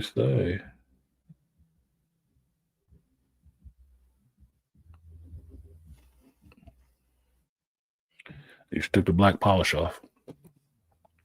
So, Gen V.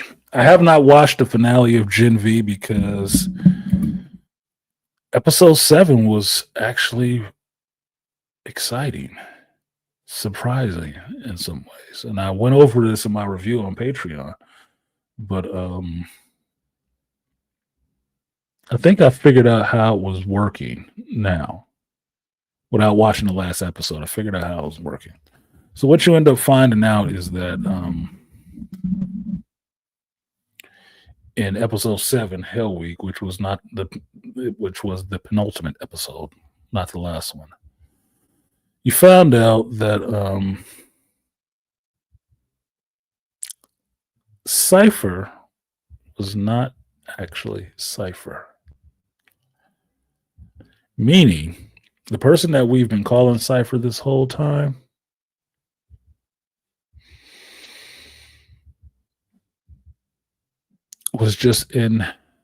was a body of another person. Basically, he was a meat puppet, as Cypher called people.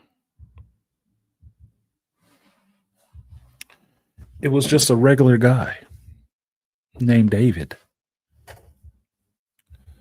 who had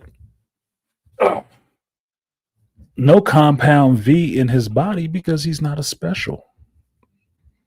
He's just a regular person who Cypher was controlling mentally. Took up space in his mind and body and controlled him. And what was Cypher? Who was Cypher? Cypher was that burnt up motherfucker. Now, what I think is happening is, I see you back there, Beastly. Just hold on. Hold tight. What I think is happening is that Cypher switched places with that guy, David. So when you would see Cypher beating his burnt body, or the burnt body, the guy David felt that, not Cypher. That's why he couldn't feel pain in David's body. He couldn't feel pain because it wasn't actually happening to him. He's just in his consciousness. He's piloting the body. He doesn't feel pain. His body does. He doesn't. And it's an interesting thing to think about it that way, is because in specific cases of some type of trauma, your brain will go somewhere. It will want to be somewhere else. That is the essence of creating multiple personalities and shit like that. Your brain trying to go somewhere else to escape the pain or the trauma that it's in. In this sense, this motherfucker developed mental abilities where he shadow kinged his ass out of his body into somebody else's and controlled it. So he didn't feel the pain of his body. And he didn't have any sensations in their body really because he's controlling the body. He's not feeling anything. So when he was angry and upset, so I whipped his body. Weird, but very interesting. Look, everybody disappeared because I talked about Gen V. All the ninjas jumped out the bushes and ran back to and do their streams. You're welcome. Now, or it was a spoiler for them. You should have been keeping up. It's never homework if you're keeping up. It's never homework if you keep it up. Yeah, Malika, I thought it was very cool because it hinted at what I had mentioned before in one of my reviews, that how was his powers working was really curious to me. It's like, he got to be like telepathic because he knows what they're thinking. He always knows what they're thinking, what they're doing. And that shit with little Cricket and admitting that he was human was it. It's like there was no way he could have seen her. He would have had to mentally feel her and know what she was doing. He always knows what they're thinking. Always. There's never a time he can't read them. He passed it off as a lot of things, but he's always reading them. And then when he controlled Jordan, it showed mental ability because he doesn't have a blood ability like Marie. So how is he controlling her? He inhabited her mind, took control of her body while in another body. That makes him very strong. In a sense, it's like Kate without touching somebody.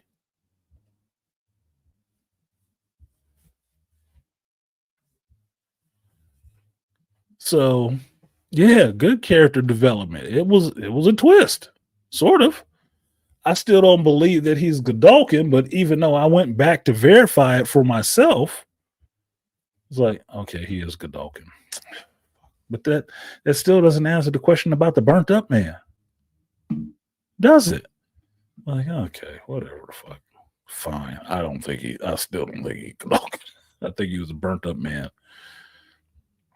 Still, but whatever. I went back and looked at it again, and yes, that's the same guy that was playing Godolkin. So he's roaming free on the campus now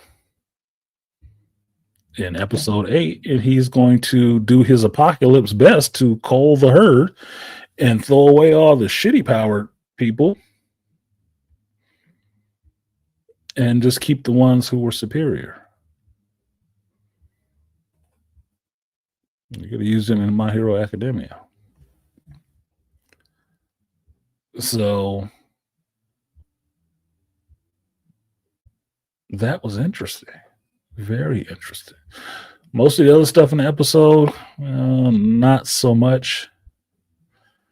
Marie hubris that she really thinks she's going to be like the Godhead or some shit like that.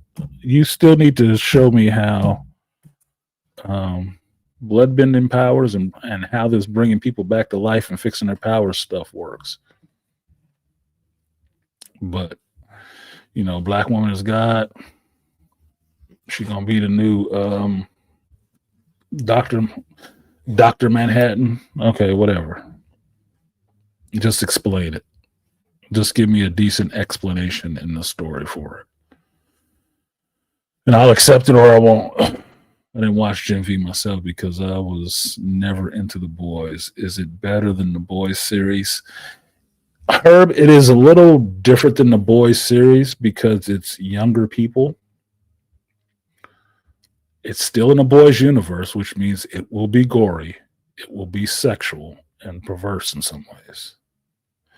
But because these are college students trying to earn their place, college students with all powers. This college is just people with power. So take Sky High, mix it with The Boys, and have these people wanting to move up to that level of being on the premier super teams, corporate involvement.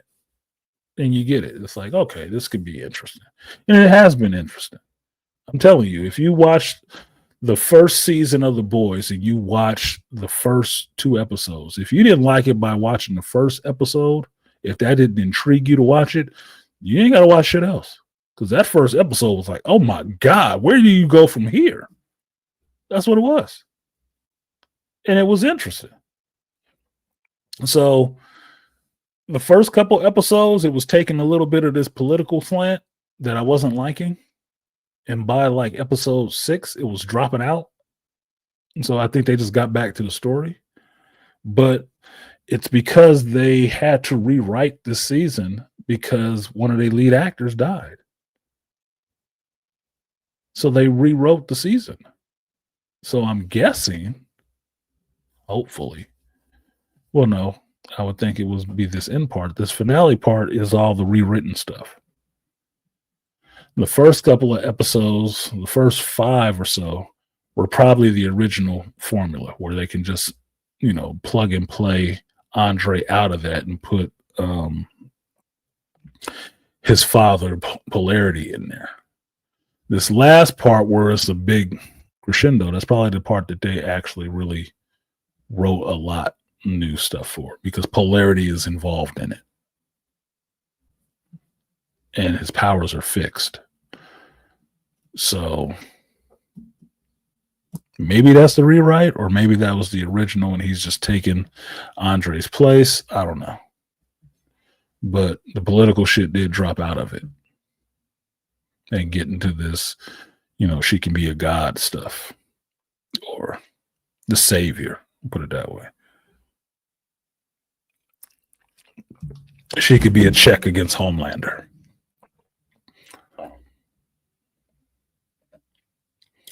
It's modern day Dawson's Creek with superpowers, politics, and tits and ass. I don't know what's funnier, Malika, that you called it a modern day Dawson's Creek or that you watched Dawson's Creek. Because I watched Dawson's Creek too.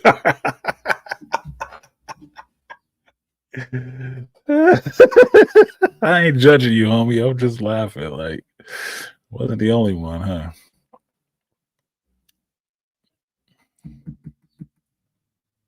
Yeah, so the last episode where it left off was interesting.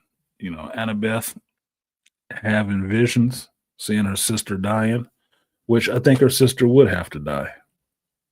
In a sense, she has to. Not permanently, but she has to die to access this other part of her powers.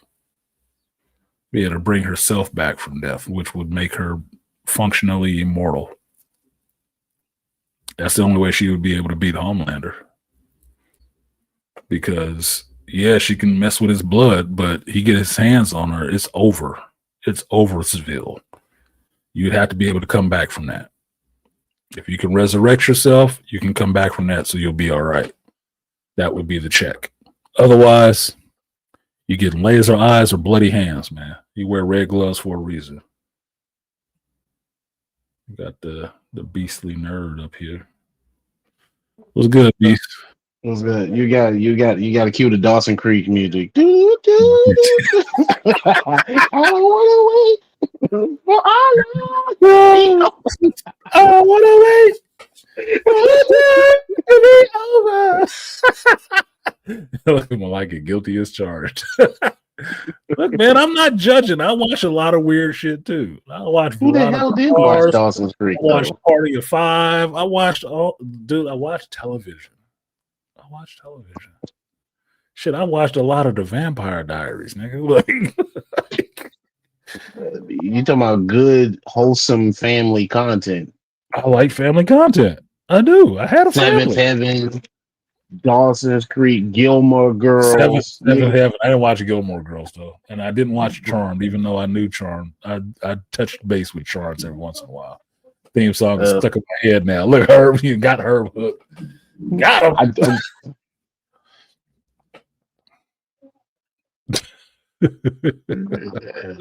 I mean, it is what it is. There was a time you was watching this stuff, dude. I watched Archie Bunker back in the day. Like, come on, man. Things happen. You watch TV. Yep, good wholesome TV. Back when they had writers that could actually write. Well, and I didn't think they were old people writing. They were younger folks. No, yeah, they were young. Okay, wait a minute. Let me get my copyright for today.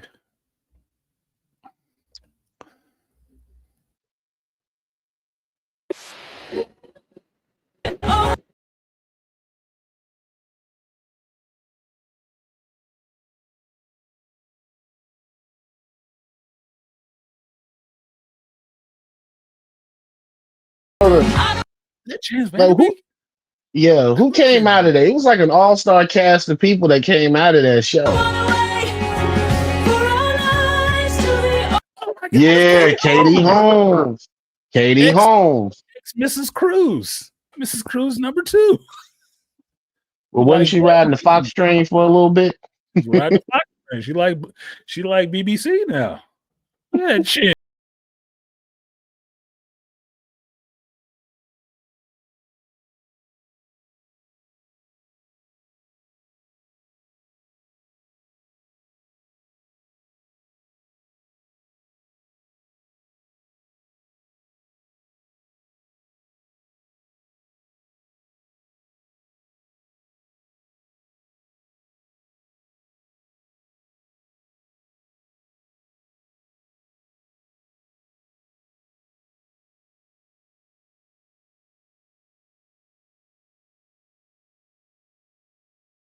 Go, Kevin. You wrote the shit.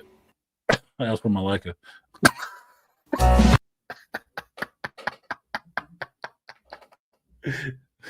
Yo, now Herb, get it out your head. Get it out your head now, Herb. Get it out your head. Now you want to watch it. You're probably gonna watch it.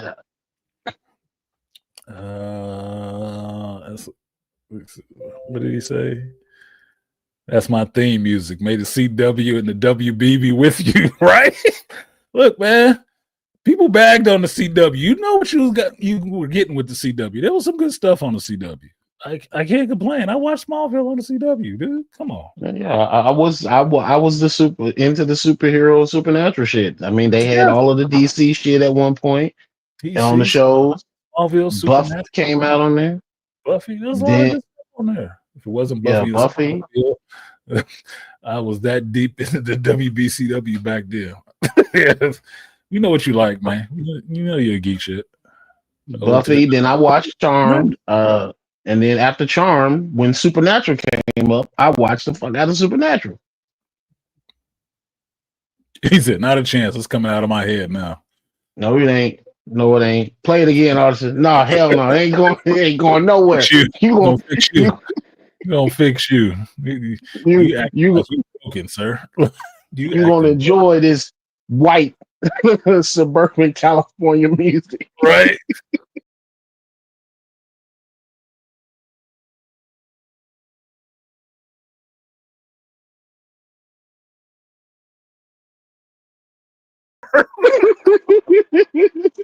You gotta get the one with the lyrics on the screen just so you can really, because when you read the lyrics, it'll burn in your brain. There is no ear bleach, okay? There is no ear bleach. You will sing this song and you will enjoy it, damn it. Oh, wait. This is even better. This is even better. Wait a minute. Wait, where's the pause? Where's the pause? Let's get the pause. For all you fans of Dawson's Creek. Yeah, this is gonna give me another copyright. I'm gonna have to edit all this shit out. Here you go. Here you go. Here you go. Here you go. I got something for you. I'm gonna feed you, baby bird. I'm gonna feed you. Here we go.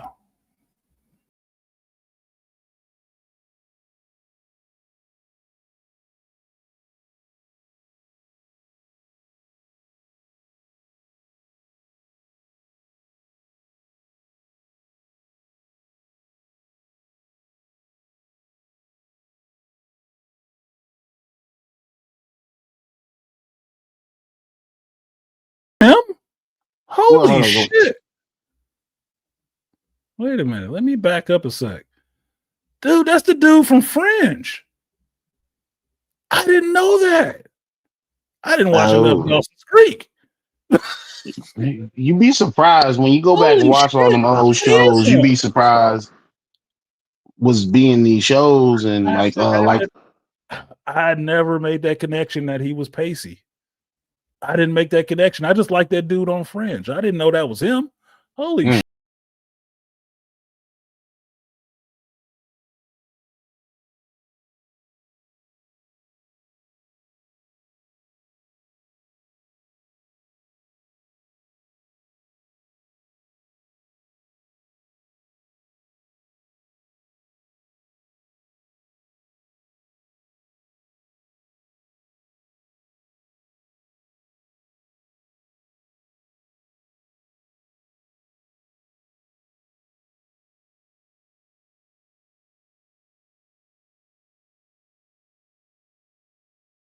Yeah, for all y'all who don't know, that was the original television Flash. That was Barry Allen Flash, John Wesley Shipp.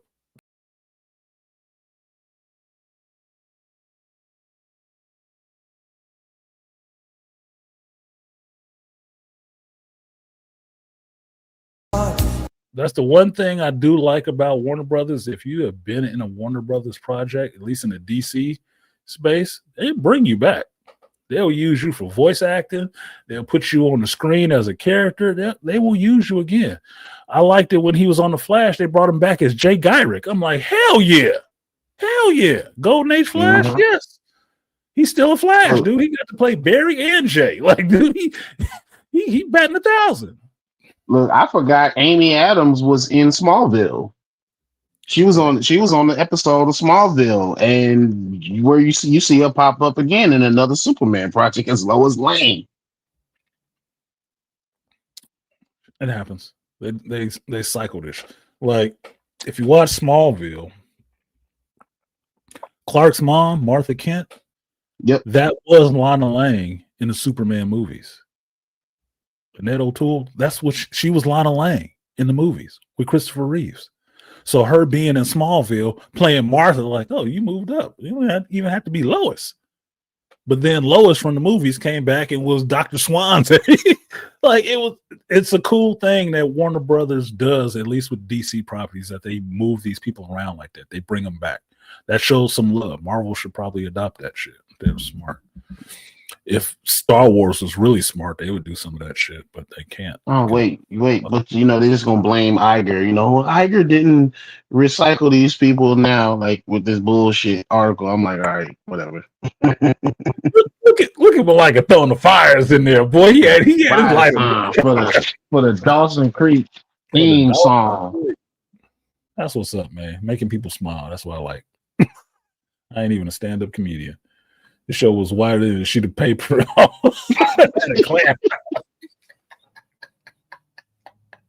So what? There's white people in the world too? Like, dude, a good show is a good show. Wasn't one as white as One Tree Hill, because I watched that shit. I was like, this shit too much white for me. That was hyped. That was hyped. You had one brother in the entire fucking series. And look, like I said, shout out to the Winchester brothers. Supernatural, man, was a show. When that shit was first coming on, I didn't want to watch it because it was coming on after Smallville. I didn't really want to watch it.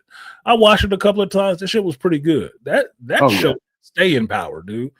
When I walk into people's houses now doing inspections and they have a picture of the Winchester brothers up on the wall, I'm like, okay, these my folks in here. These my peoples in this house. How y'all doing?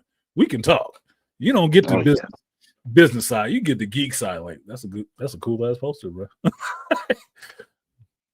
And I'm holding out on the last season just because I'm like, I don't want this shit to end. But I was watching some clips of some shit of Lucifer in the show because I fell off of the show. I didn't watch the later seasons after Sammy got turned. I was never really that into it at the time, right? Yeah. I was like, they're just trying to make Sammy more important than he actually is. Whatever the fuck, right? But knowing that Jensen Padalecki was on the show because he was on Smallville, he went and did this show, right? So that's why Herb, if you like the Supernatural show, when you see Soldier Boy show up on The Boys, you understand why the fans have such a reaction to that character. It's Jensen Padalecki from Smallville and Supernatural. Like, oh shit, they got Dean. But then their buddy on the show was also on The Boys too. So it's like a cast reunion in some ways.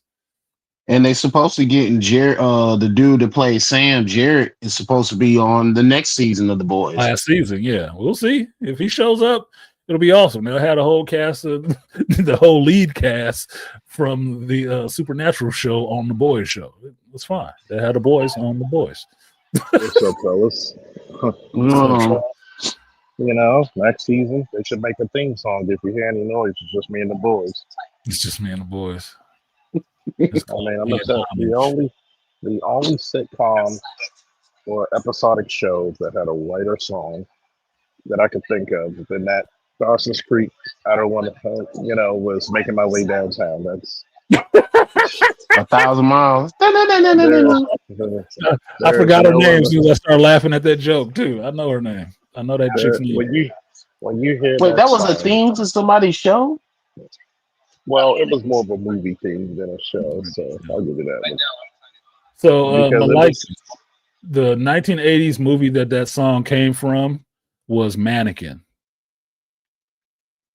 Mannequin. What's his name? McCarthy. Not McCarthy.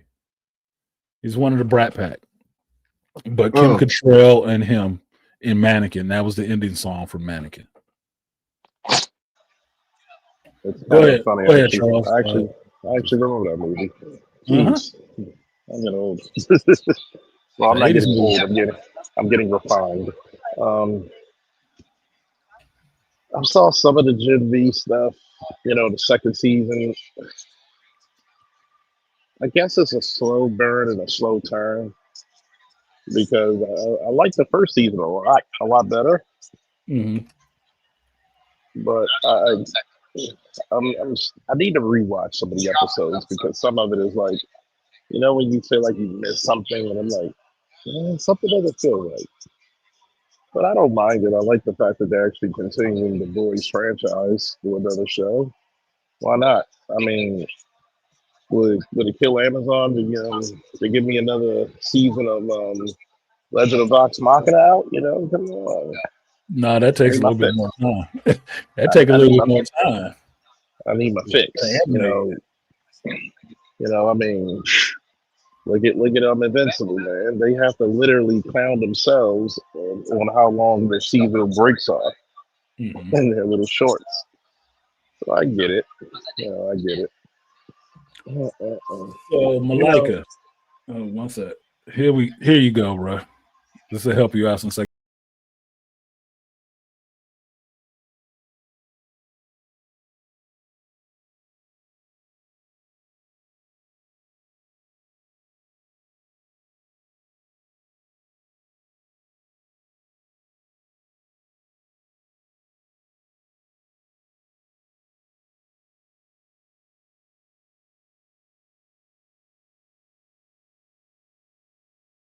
Basically, he made this mannequin. He poured so much life into it that the motherfucker came to life, and it was a reincarnation of a woman she's supposedly in Egypt back in the day, right? Of course, since white folks is running all over Egypt, there's no black folks. It's never been in Africa. Oh yeah, we never had a thing called skin cancer. Yeah, but that was when Kim Cattrall was actually pretty cute. When she was one of the young hot chicks of the day. It was a funny movie, though.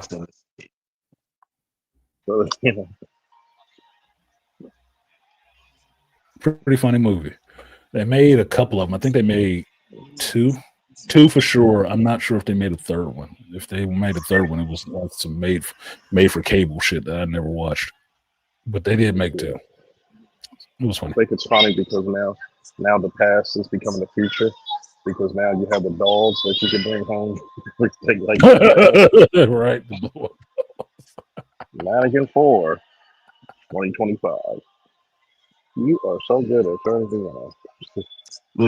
You're saying that, but you make me think of the most recent two movies where they had that. The one with Megan Fox and the other one Companion. with old girl. One of the main characters was smashing the damn robots. Yeah, I remember that. The Madigan was funny because she would only come to life when he was watching her. If anybody else saw them together, she would just be a Madigan. So it looks like this dude is into some weird shit. But she helped his creativity. She was like his muse. So he'd make these big, beautiful displays in the store window, and people would come in and buy more stuff out of this old store. But she would only be alive when it was just the two of them together, which was kind of interesting because it puts them in weird situations where you hear voices talking and you come out the room and you're carrying this fucking mannequin everywhere. It's like, yeah, but he's an artist. You know, people making excuses for his ass. Yeah, he's just an artist. You know? He's an artist. He's just weird, yeah, because he's an artist. I don't give a shit. We're making money. Let him do what he wants. It's like the weirdo moniker attached to you because you're an artist. You're doing shit like that. Yeah. It's fine. But there's more than two voices. Yeah, you know, he's just artist. And yes, there was a number 2 with Misha Taylor. Yeah, she looks like fucking Christy Swanson a little bit. So I did see number 2, but it wasn't as good as the first one. So anyway, back to Charles. You have the floor, sir. So what do you think? You think your boy James Gunn gonna get fired out the cannon? Oh my God. James Gunn needed an old school mafia ass kicking. Good old passionate ass whooping, huh? Good old fashioned passionate ass whooping, huh? We're gonna send a couple of wise guys to get him. You know, I mean the scene outside the apartment when Sonny found out about his sister. That's taking ass whooping there. I mean, Mr. T on Rocky Balboa take ass whooping. It's I get it. This episode, this season of Peacemaker, where I did not like him simping because and I know you're trying to bring more personality out of him, and I get it. You know, I've drawn and written some things myself, not on that scale, but I get it. But the amount of simping that you have to do in that show because your wife's in it, I get it. And sometimes I see too much of that, and a good healthy taste of it is like putting yourself into the character. It's not always a bad thing, but when you overly do it, it takes away from the story. Because I'm like, if this chick wasn't your wife, would you pay attention to it? Would you give so much screen time to this chick? No. The answer is no. So I think his wife. I'll actually say it. The relationship between Vigilante and what's the black girl's name? Adebayo. Yeah, Adebayo was more interesting because it's kind of like you didn't know you needed this duo, but you're glad you found it. Mm-hmm. So I kind of enjoyed that. And it's like I kind of wanted to flesh out the father a little bit more, you know, in the alternate universe. But Vigilante being Vigilante just shanked him. So, but the whole James Gunn thing, I think he wants to. I don't mind he bringing obscure characters to life because now Peacemaker is like, you know, Robert Downey Jr.'s Iron Man. You can't unsee it anymore. Right, he is John Cena from now on. Yeah, and I like that aspect he has, but at the same time, it's like the Olympics. I think it's stupid why you ban PEDs. If I pay tickets to one of the most expensive events on God's green earth, I want to see some superhuman shit. Okay, I don't want my Superman to be looking like Yamcha, all curled up the first part of the movie. That's not too super. No, I want to see my to me, I want to see my Olympians be like Captain America, man. The peak of human potential underneath superhuman. That's what I want to see. Exactly. Like he beat his ass. He says he can do it all day. Mhm. Yeah, not the MCU version. That's not the peak of superhero. No, I want to see a I'm, peak human. I want to see a peak human. If I want to believe I, Batman is peak human and he could do all this stuff without performance enhancing or bat stems or whatever, then I want to see that at the Olympics. I want I want to see Right. that motherfucker damn near breaking the sound barrier. These tickets expensive, man. But Shoot, Usain Bolt can run. He could have been a Black Flash. you you got the black. He's a Black Flash with some reggae behind him. You say the fastest man on earth did not come from some white folks. You ain't that fast. no. Oh no, oh no. Tall, skinny I, black motherfuckers. I really think it's gonna be interesting how they handle it, because I think he might be getting the boot because you did a lot of things just to curb the Snyderverse. I get it, but you don't like to poke the bear because there's some people you never know, but deep pockets. I was like, it's like it's like that scene in Coming to America. Damn shame what they did to that dog. Yeah. Damn shame what they did to Henry Cavill.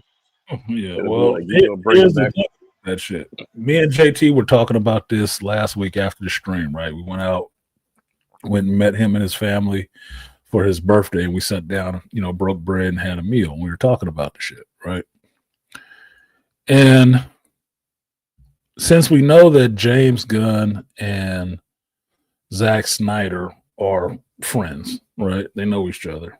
Me and JT was kicking around the idea, based on what I was talking about on Sunday, that look, James could stay. Even if somebody else bought it, James can stay, but somebody else could actually bring back Zack Snyder. Somebody else buying Warner Brothers could bring back Zack Snyder and make them work together. Yeah. And so if you had Zack Snyder and James Gunn working together on DC projects, what would you get? Well, you get the mending of the fan base again. It'd be something there for both of them to like. People that like could have Gunn. People that like Snyder could have Snyder. You'd make more money that way. Mm-hmm. It's almost you let James maybe write, and you let Zach direct, right? And you can get some banger movies. They did a good movie together. Do that. It doesn't have to be a bad thing. Go ahead. It's almost like people are afraid to make money now. They're afraid to make the fan base happy. Is what they're afraid of. Exactly. You can literally sell posters right now that says unite the people. Yeah. The greatest crossover, James Gunn and Zack Snyder. Yeah. You didn't know you wanted it, but you're gonna get, but you know you need it. Power couple. There you go. It's your Deadpool and Wolverine, potentially. But here's the thing: you do that, you bring those two people together. You know who you automatically get back? Henry and Ben. You can get Henry Cavill and Ben Affleck back again. But the thing I'd be more happy about, you could possibly get Black Adam back. You can get The Rock back. Yep. I'd be happy with that. I'm just saying. I wouldn't mind seeing Black Adam run up against Ultraman or Moist Superman. Mm-hmm. Ooh, you can have a worlds collide. It could be your worlds collide right there. Come on. Little Jamerson or Johnny?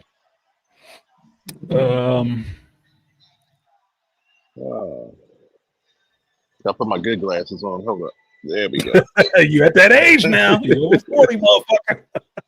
They need to start handing out reading glasses when you hit 40. You black and 40, and here you go. Take these with you. You're gonna need those now. Wait a minute. Nobody. The only way people somebody told me. I'm telling you, Beastly. Okay. What is this? What is it? I got reading glasses all over the goddamn place now. I ain't never wore glasses in my life outside of sunglasses. You know what? I like to officially say fuck you to Artisan because I just went to the VA this week to get some glasses. Had it Well, there you approved. go. But anyway, Don't blame me. Look, I'm watching my and once you uncle get, fucking put on glasses. Don't blame me. I got reading glasses everywhere, and it didn't take but a year. As soon as I started doing this, and this wasn't working, I got reading glasses now. I can't even read medication, dude. I'm like, man, I might overdose. What does this shit say? What does this say? You know the damn shame is this it? is too fucking That's- small. God damn. That's gonna be the new indicator of a black person's age. They don't look at age, but if they got reading glasses, you could get a barometer. Man, I saw my friend last week. She laughed her ass off because she's always worn glasses, right? She saw me with these motherfuckers. I'm trying to read the damn menu. Like, hold on, I gotta put these on now because this is something I do now. Like, what the fuck? Like, yeah, I'm here now. Like, what's the shit saying? Oh, they ain't got nothing but pizza on this bitch. I need to Did you lick myself. Did you do the old man lick your lips, or What's that? did you do the old man lick your lips and be like, let me see? Wait, Charles, I did this.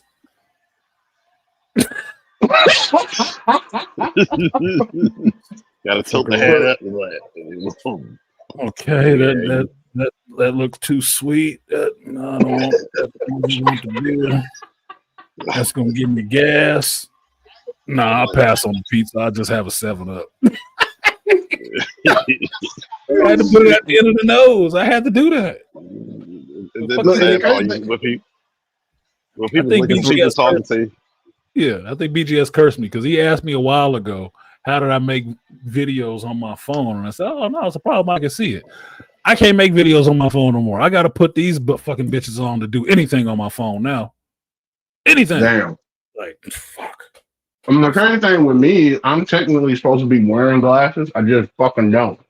Oh, well, it's going to hit you harder then.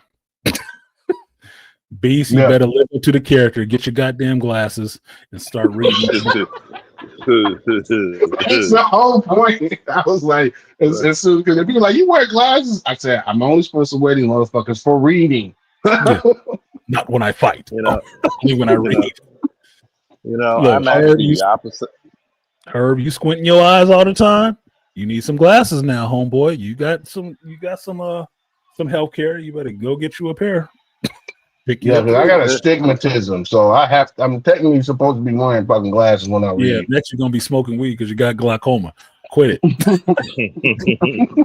and that's my excuse. And that's my excuse to smoke some of this good shit I've been taking off of people all this time. Yep. Hey, it helped me go my foot surgery, my foot and ankle surgery, pain free. So I'm actually quite the opposite because I actually have trouble seeing far. Mm-hmm. And when people realize, like when I describe to them what I see far, they're like, how the hell do you shoot targets 300 or 400 meters away? I said, you aim for the fuzzy teddy bear. Yeah, aim for the fuzzy teddy bear. I can see far really good. It's my close-up vision, reading, print, and stuff like that is going, which sucks because I like reading. And it slows me down reading now because I have to have the glasses on to read. Otherwise, I'll be tired of shit. Certain times of the day, maybe driving too late at night, it might get kind of fuzzy. I can't do both. Don't text me while I'm driving. I can't do that shit no more. No, don't do that. I'll fucking wreck. Trying to get my eyes to readjust to this shit. Oh, no. No. It does not happen like that anymore. So I got reading glasses. It only was a year. It was 1 year. It just happened. It just happened. All in 1 year. Eyes went and gray hair started popping up. All in 1 year. It's like, it was weird as shit. Just, okay, you're at that block now. Bloop, bloop. Switching these two lights on and these off. And that's just what it was. So I got reading glasses all over the place. I got 2 pairs sitting over there, 2 pairs sitting here. I got a pair out in the living room on the table next to the PS5 console. I got one in my car. I got one in my van. And at work, I have reading glasses all over the place now because I don't carry glasses. I just don't. But for close up stuff, sometimes I need it. Weird, embarrassing. But welcome to past 40, Charles. You're welcome. We're waiting on you. Here are your glasses. Well, I'm almost. Well, next year I'll be 44. So I've been past 40. I'm like, I like the strength gains. It's kind of funny. Like, I guess it must be genetic because I can lift weights and stuff, and had a little bit of an injury from a pull, but I had pulled a muscle in my forearm, my left forearm, and it was for a worthy cause. It was for a worthy cause. You want to feel weird though to actually have like pains? No, that was a pull because I had to rescue an old lady from a situation. Oh. So it was worth it. Okay, that's fine. I mean, Call of Duty. I was able to lift her. I'm glad I was able to lift her. I got a pain right here in this hand. Not from jacking off, you assholes. Before you say anything, it's not the jack. And I don't know how it happened. I don't know how it happened. I don't know why it happened. It just hurt like a motherfucker. I'm trying to jack off. It's the off hand. It's the stranger hand. No, this can't be hurt. Like fucking up my grip.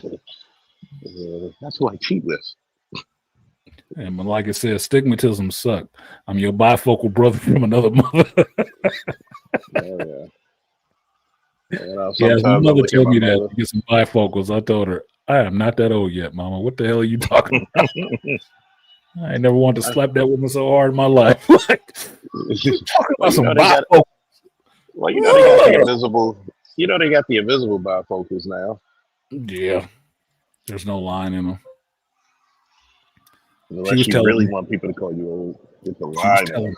She was telling me the fact that I have to pull them out lets motherfuckers know, like, oh, you of an age now. Huh? What's wrong with you? You can't see that, old man. We put this in the small print. Like, fuck y'all. You were a distinguished gentleman. You're a distinguished gentleman.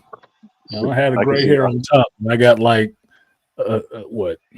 It's about 8 of these motherfuckers right now on my beard, just hanging out all on one side. It's like, you ain't gonna go nicely, huh? You're gonna be just like when I grew this mustache in. This goatee in, motherfucker. One side first, and then the rest of y'all get on program, like asshole. Oh, trust me, like it's like the patchy beard. Like, good God, I wish patchy beard never just take it off. Just do something. Get some help. Get some Beijing or something. I don't know. Yeah, I don't know. Get some oils. Some moisturizers. Eat some steak. Get into a fight. Do something. Something. Lift a weight. Lift a weight. Do something. Get some testosterone. Get a shot. I mean, we got artists of superhero names. Skilled. The adventures of skilled tradesman. Man. Against his mortal enemy, the fine prince.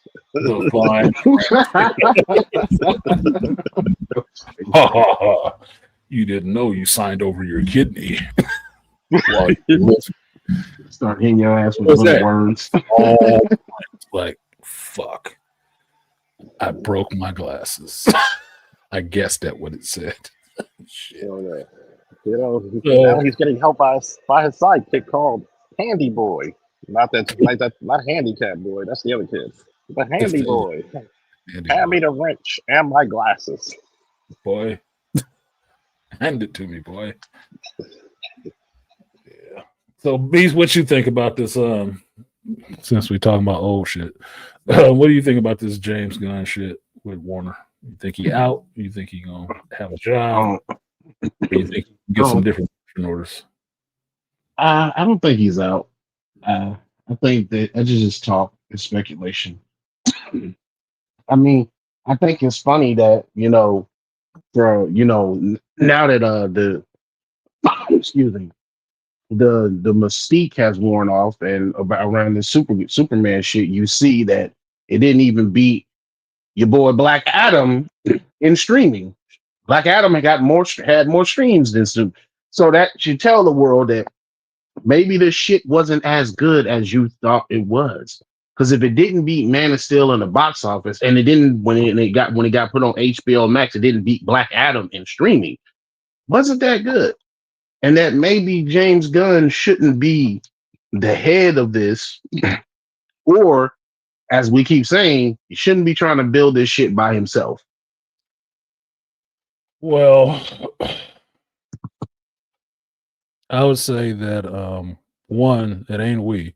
Everybody just don't want him running that shit. Most of the other geeks don't want him running that shit. I don't think he should be running it by himself, as I've said. He need help. But I don't think that means he needs to be out of his position. I just think it means that he was not the fit for Superman. Yeah. He was not the one to write Superman.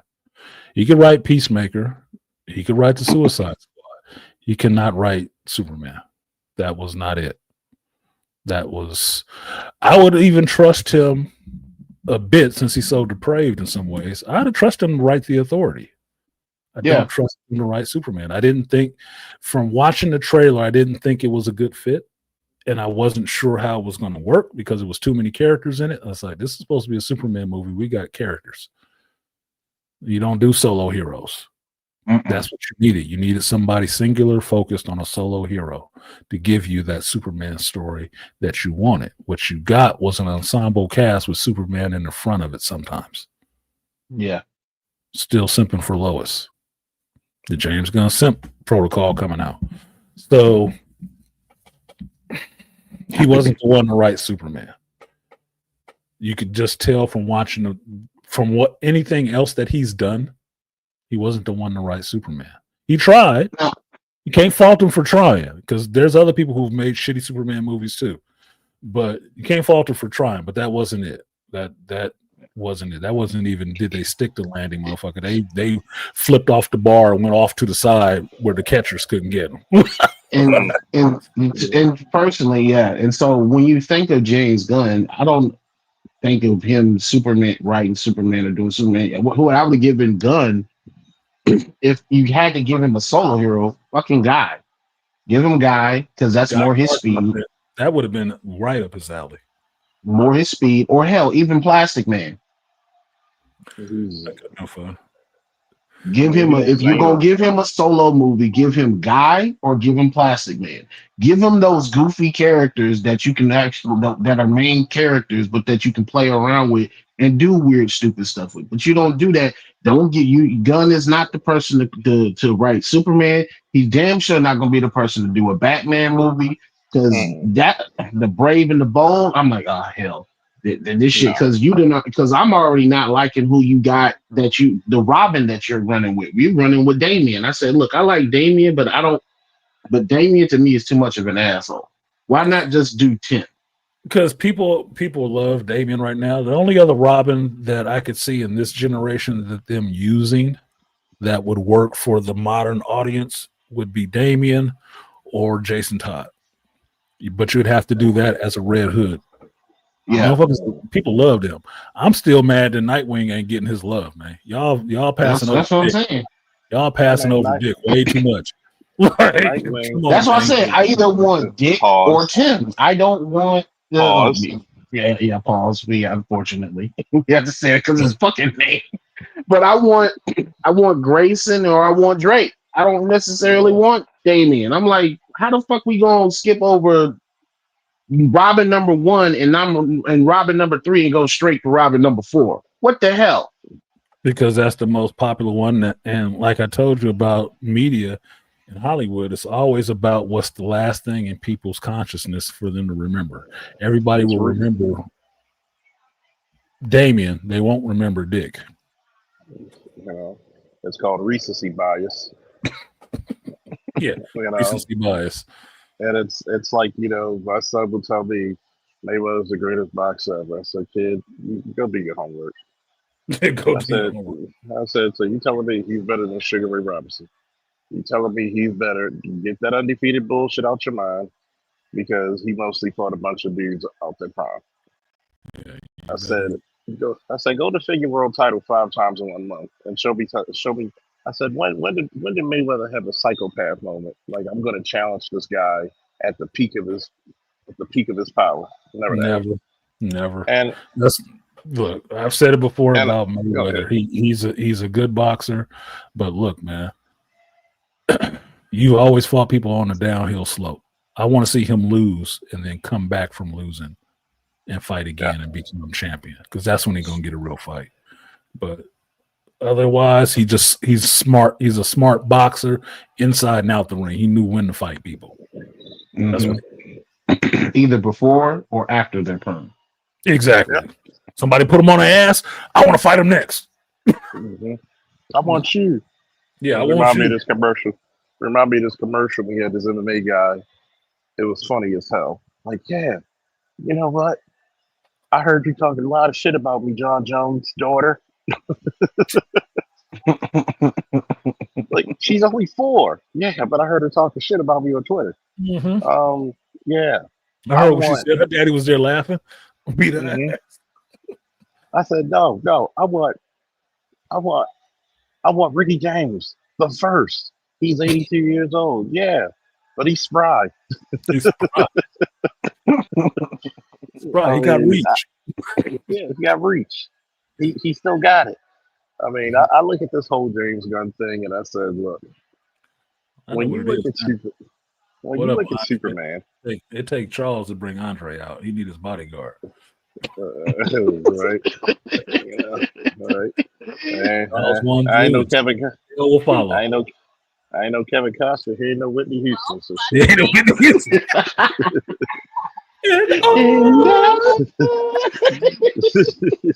And I mean, I look at it like this. I look at it as you have to do a fundamental plan of saying, okay, we stuck our toe out in the water with Peacemaker and Superman Legacy.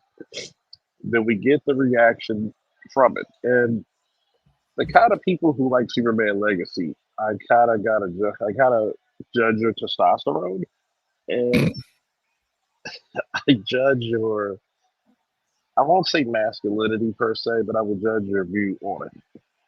Well, I would judge you on that if you call the Superman Legacy or just Superman. There is no legacy.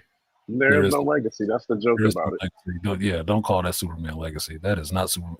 That is Superman 2025, the moist man of steel, the moist of steel. No, we call him. People were going to die. Yeah. I call him the tinfoil man of steel. Yeah. Well, the man of tinfoil. That's what it is. And super moist man. Imagine if Black Adam was in that movie. He'd have beat the hell out of him.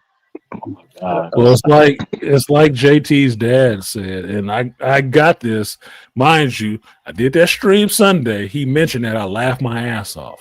I went to dinner with them that night, and I'm sitting across the table right in front of his father, and asked him this shit. He's like, yeah, JT told us a story today on the stream that you was overhearing some of the Superman. What he said, "Oh, excuse my language, but he was a bitch." Laughed again at the table. Old black man sitting there telling you that shit, like in front of his wife. Like, nah, he's just a bitch. He's just getting beat up all over the place. I said, dude, this ain't even a comic book dude. This is not even a comic book guy. He just hearing it and like, that nigga moist. Because on top of it being an iconic superhero, he's also been a representation for masculinity for a very fucking long time. And so when you take that character and you do what you did to him in that movie, a lot of the traditional dudes are gonna be like, "What the hell am I watching?" Why do you think Charles so pissed? you saw how he started off talking about James Gunn need an old school wise guy. Old school. I mean, that motherfucker. You see what he's talking about? He's talking like he the Godfather. Like, go over there. You guys go over there and talk to James. You and Rocco and Bugsy, go over there and talk to James. James needs some talking to. Okay, he needs to get tuned up a little bit. He needed a tune up. James thinks he knows what he's doing. Let's go over there and show him he don't know what he's doing. He needs to get back on program and get the numbers right. Okay. You think you know Superman? You call it Superman? Is this a comedy? I'm not laughing. I'm not laughing. They call him sugar, but ain't shit sweet over here. Don Falk didn't like what you did with the Superman movie. He wants us to talk to you. Two old school New York Italian dudes just come out. Hey, Gun, is this Gun fucker right here? Come on, what am I, an asshole? Hey man, Gun, bring that ass over here, son. What the fuck is wrong with you, man? You're be like, you know what? You gotta take. If you see me come out of a limo with an S-band-tude in my hand, just Google what an S-band-tude is. Yeah. If you see me come out of there made of Coca-Cola, you know you've been fucked up. you know you've been fucked up, right? Like I'm just like, see, you know, BGS said it best. Man of Steel is Superman for adults, for men. And you can't give me, I don't care what, do you know how many people in the police department who are not comic book heads and said, that is one of the greatest movies I've seen, comic book or not? Because you got it. You've got it. And what I really do not, with this overly eccentric motherfucker called James Gunn, what you don't, I don't even think his testicles dropped yet. But just cracking the lid on Charles pissed off at James Gunn. We're just gonna crack the lid on. Just oh, I need to hit a wall.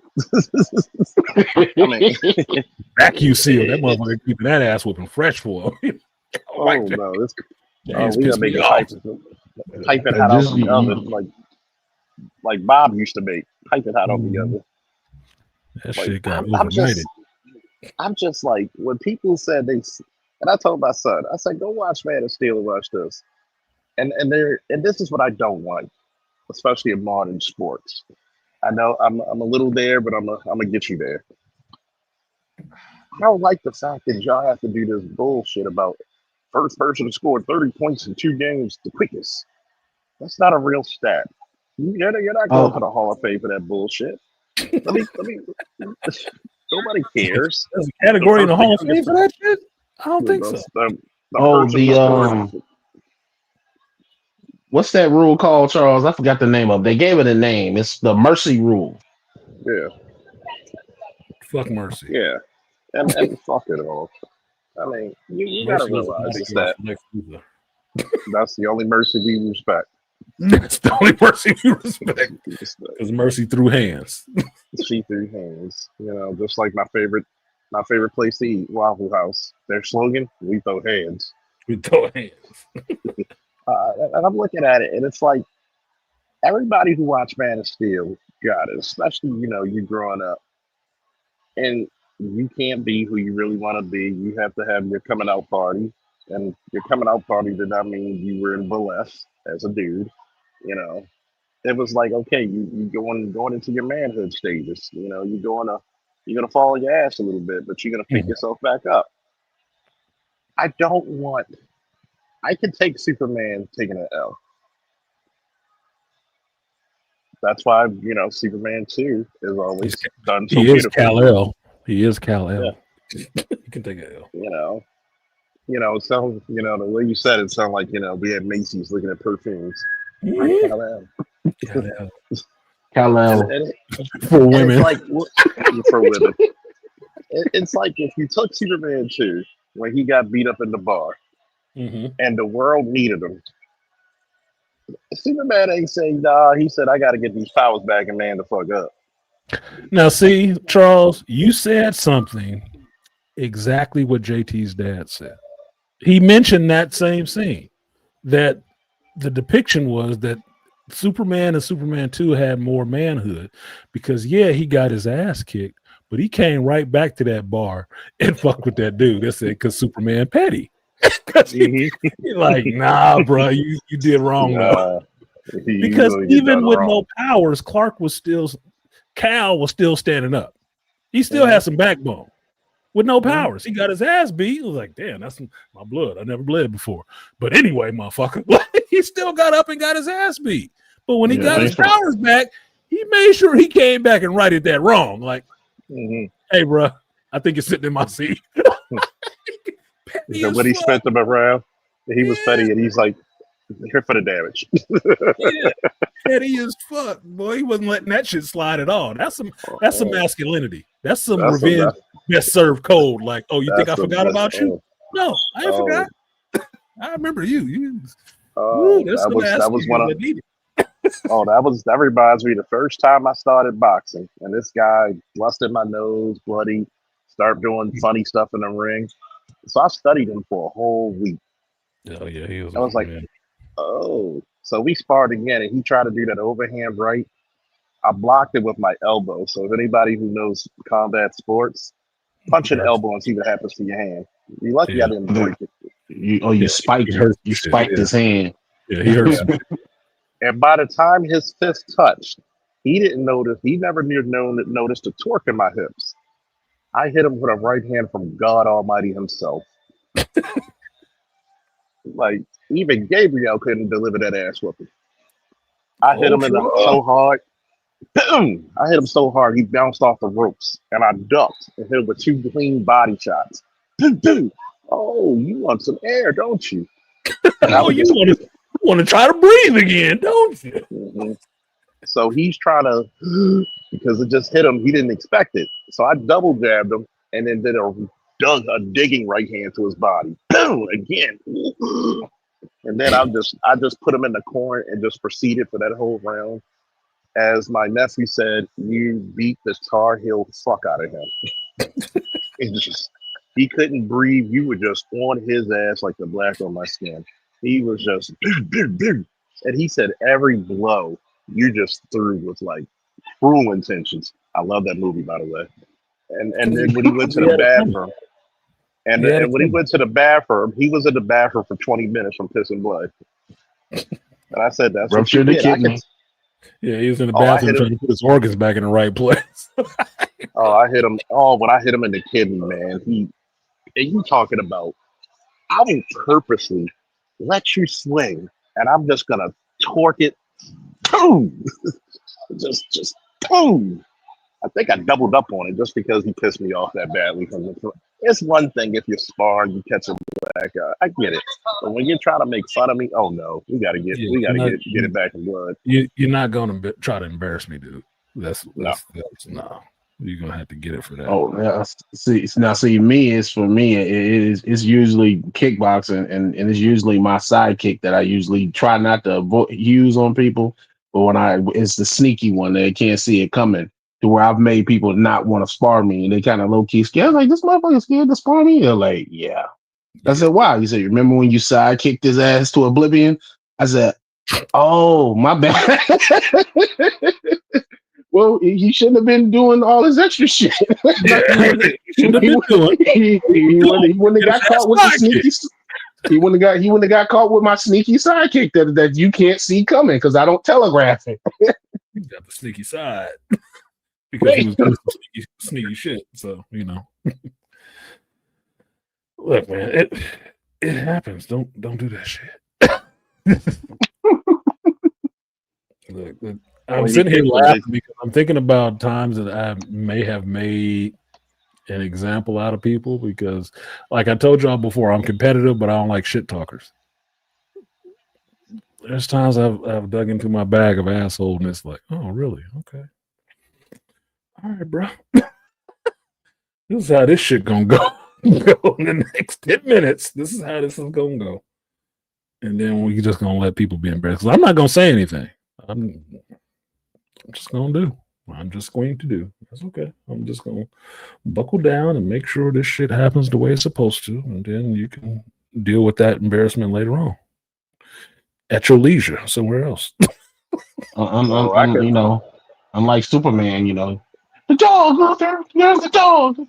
Mhm. Being recorded and just being embarrassed. Like Malak is saying in here, funny, I've never seen garbage eat garbage. I can tell you one of the most pettiest times, and I mean, I was purposely petty. It was one of the guys was a little intimidated for wrestling this guy, and he was this big, muscular guy. And my guy was not as genetically gifted. He was athletic, but he didn't look the part as well as the other guy.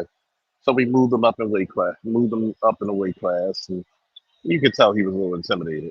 And this guy from the other school was talking shit. And he's like, man, I can beat your coaches. I said, oh, yeah? I can beat your coaches. And I looked at my Word? head coach. Word. And I said, oh, yeah? So, of course, I had to be a gentleman and walked over there to his coach. I said, you don't mind me and him go a few rounds, do you? Oh shit. He said, yeah, and his coach Exactly knew what I me, was thinking. Beastly, like, oh shit. and his coach knew me, right? And this I guy heard was you. about 225 pure muscle. I said, you don't mean if you don't mind if me and him go. And everybody knows in wrestling, you have wrestling shoes for the mat. You go barefoot on This him? is this is how petty it was. I'm not even barefoot. I was in socks. Even worse. That's a tube socks. He just went in the tubies.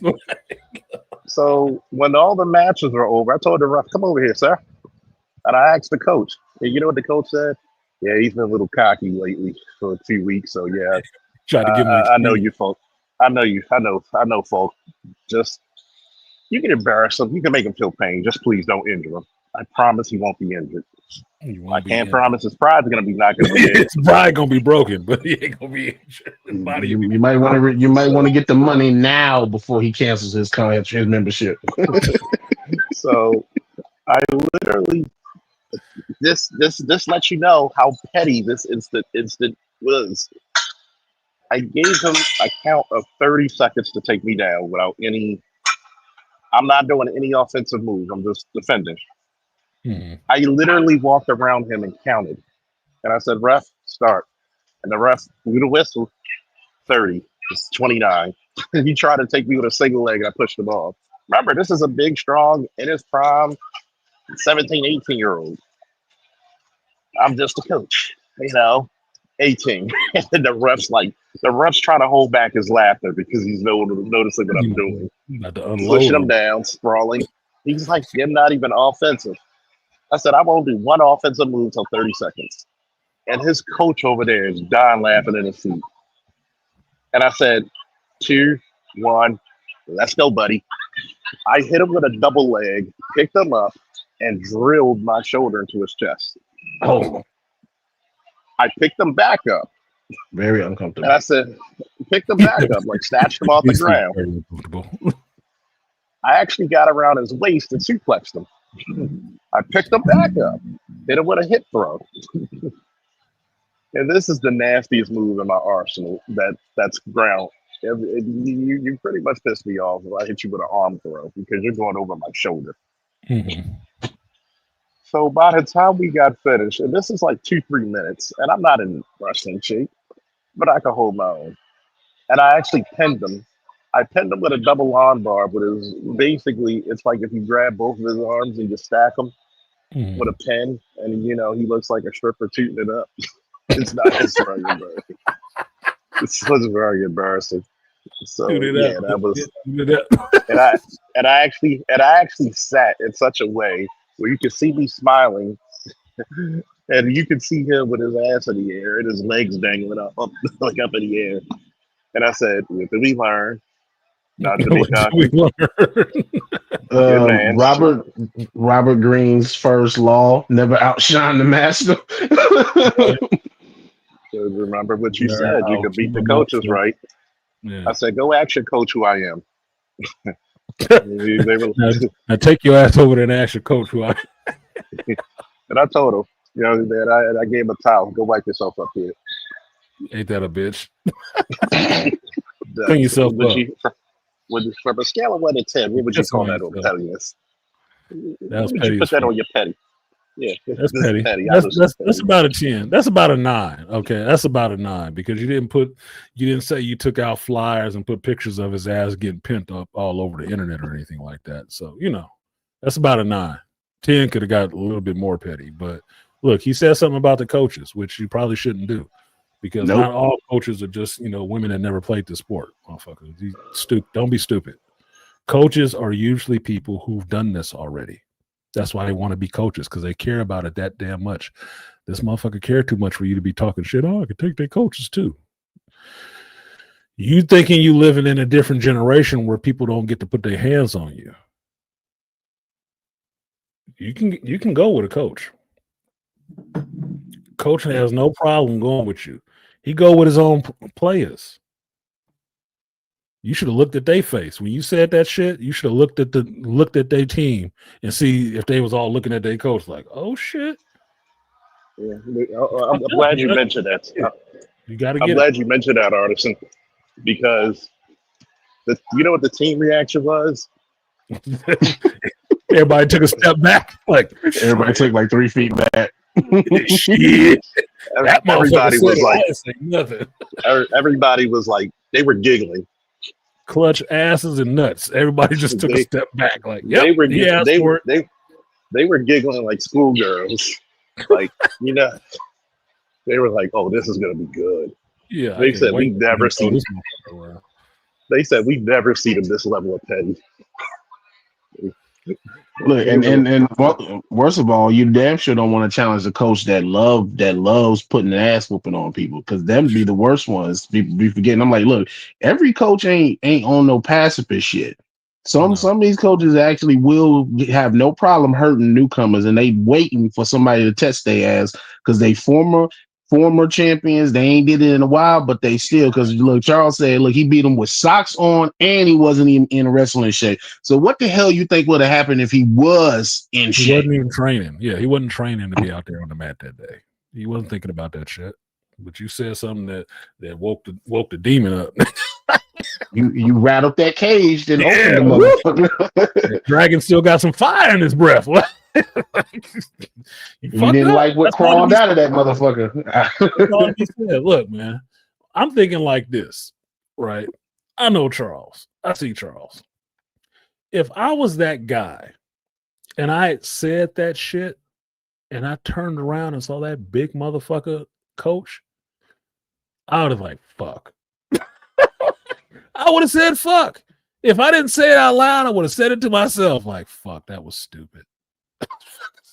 I'll let this motherfucker come over here with this shit. You want to wrestle me? Why'd you say yes, coach? and believe it or not, and What believe did it you or say yes not, for? You shouldn't have said no shit like that. You shouldn't have I'm one said it. of the You knew it was nicest. coming.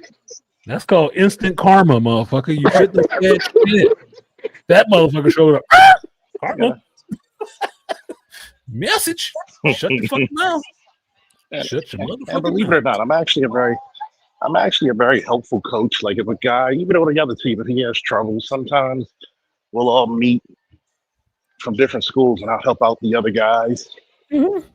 I'm not even in wrestling shape, but to give you a format and the level of skill, there was a guy who I was training with, and he had the holiday, the break, had to lose some weight. He's about Good weight. 6'2", 6'3", and he was about 300 pounds. He got to be 286. We wrestled for 20 minutes.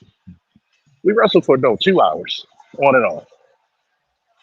The ferocity and the intensity of us wrestling, we both lost 10 pounds apiece. Damn. In 2 hours, we lost 10 pounds apiece. So we were Okay. going. So you were To going. give Yes. you, I was like, okay, so you were going. and remember, I'm only about 5'10", 270, probably lost weight. So he's 3-something, 310, 315. He lost some weight, and we worked on it. To give you, and I was not in wrestling shape, by the way. To give you any, the guy went back to college and he became number 2 in the nation. So if I can hold my own, that training. if I can hold my own against a guy who's training and number 2 in the nation, imagine what would happen if I had shoes, 2, if I was training. Even I was training with the wrestlers, doing a lot of stuff with them. But it's different when you're competing. And I said, his coach said, he said, "You good?" He's like, "Yeah, yeah, yeah." He says, "Remember that guy we told you, Mr. 171? They were like, "Yeah, that was him. Be glad he didn't break your arm. He must like you if you still have your limbs working. Don't ever." And I told him, "Hey, can't be bragging. You never know who gets offended. I don't go around trying to offend people because you might get your ass handed to you." Look, I celebrate away from the competition. I don't celebrate there. I celebrate away.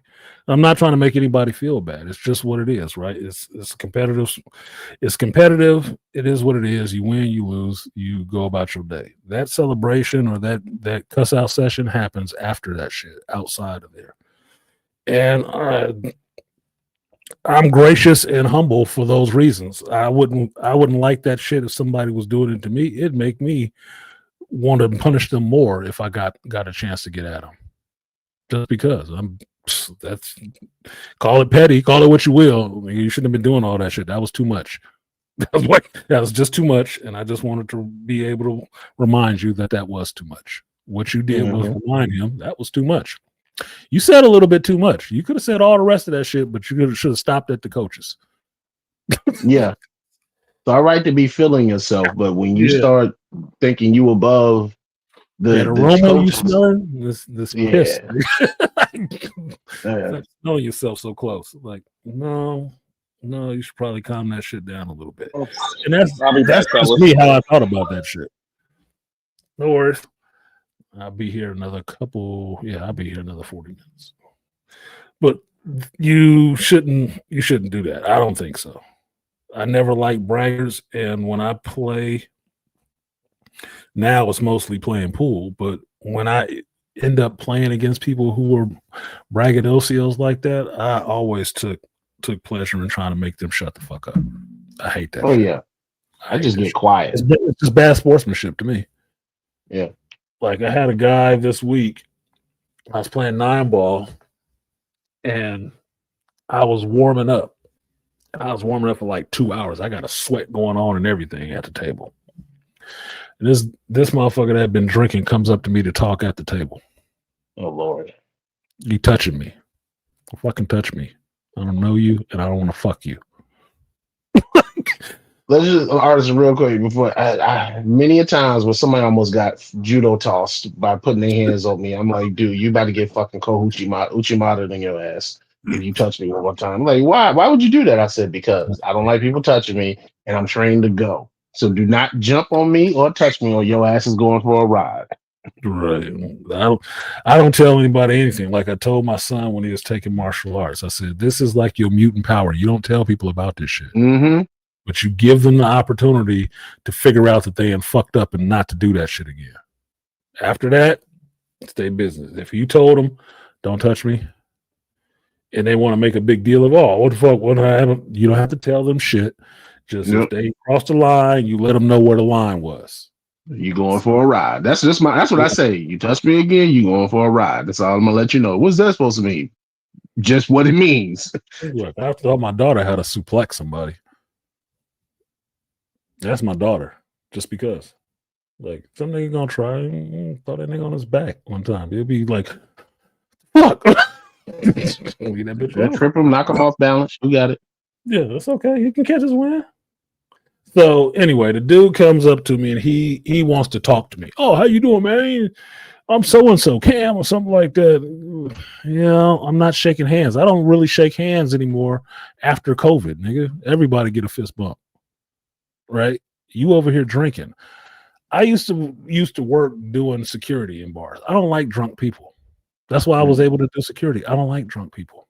Drunk people are absolutely fucking irritating. It's like dealing with children with weapons. Mm-hmm. No. What?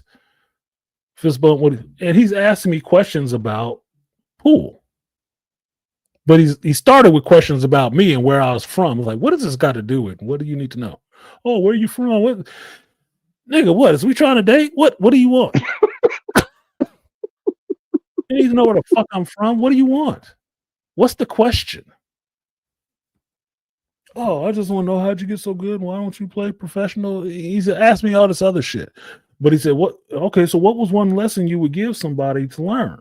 If you wanted to tell them something, what would you tell them?" And I told him, "Well, the first thing would be to learn your etiquette." And that's the main point that I was getting to, Beast. Learn your etiquette. Etiquette is, if you see somebody shooting at the table, don't bother them. I've been at this goddamn table for 2 hours. My team is here. You know it's a league night. I'm on the table by myself shooting. My own teammates won't even come over there on the team and shoot with me. They know how I warm up. I don't like playing other people when I'm warming up. Leave me the fuck alone so I can work out what the hell I'm working out. I'm in my zone. Yo drunk ass gonna come over there and want to stop me from doing what the fuck I'm doing.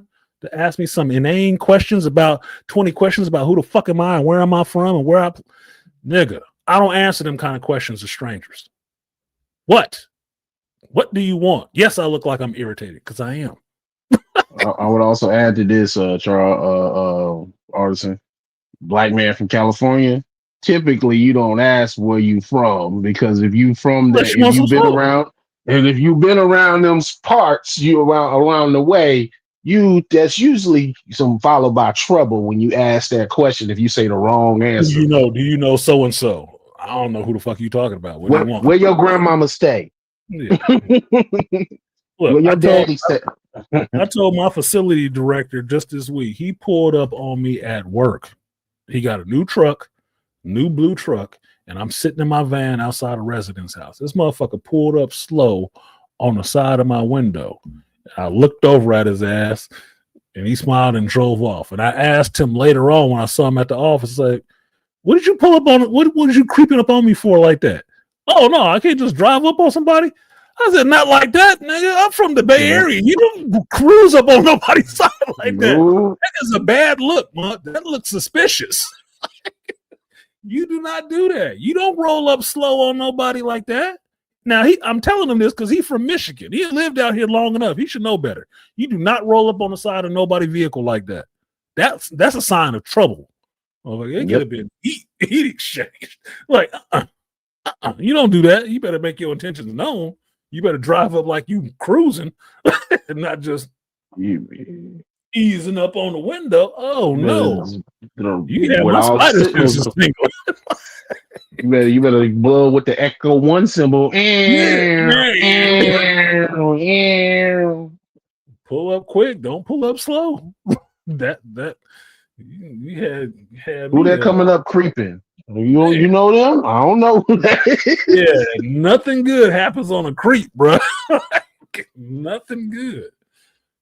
He just laughed it off. I'm not fucking playing. He nothing. Who the hell are you creeping up? Don't what Chicago say? Don't ever ask nobody to come to your car. Whenever somebody pull up, they say, "Man, I'm from Chicago." You don't ask nobody to come to your car. Hey, come here. Nope. Nope. It's like answering for a honk, nigga. We don't answer for honks. Hey, man. Don't answer that shit. Hey, man, you hear me talking to you? You ain't talking to me, bro. That's not you how walking you up on me in public. Yeah, I'm like, hold on. What you back up? What you walking up on me for? Hold up. You moving too fast. Yeah, slow down. Keep your hands visible. I need 3 feet, player. 3 feet. I can hear what you said from there too. Just speak up when you're talking to me. And look at Malika. Exactly. Look, you from Philly. I know that would have set off alarm bells for you. Like, this motherfucker moving on too slow. What the fuck? Gotta have been some pistol under the armpit shit. the spider sense is tingling. Yeah, no. That's a trauma response. Stop it. Anyway, back to actual geek shit and not, stupid hood shit. I think James should stay. Yeah, you should. He should stay. Let him rock out. He just don't need to write everything. Like I said last week, he just don't need to write everything. You need to farm out that shit. Now I heard, and I told you about this, Beastly, because I sent it to you. I heard some people listening to that, and I heard some people echoing those sentiments. It's good to copy from smart people. Even with that clip, man, just some of the shit they were saying.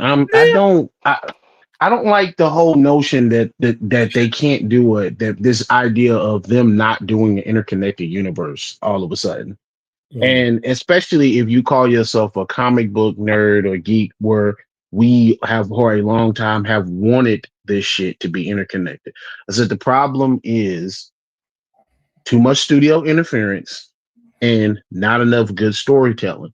And that's all you got to do is, just fix Warner Brothers or whoever they sell it to. Stay the hell out of the cook. Stay the hell out of the kitchen.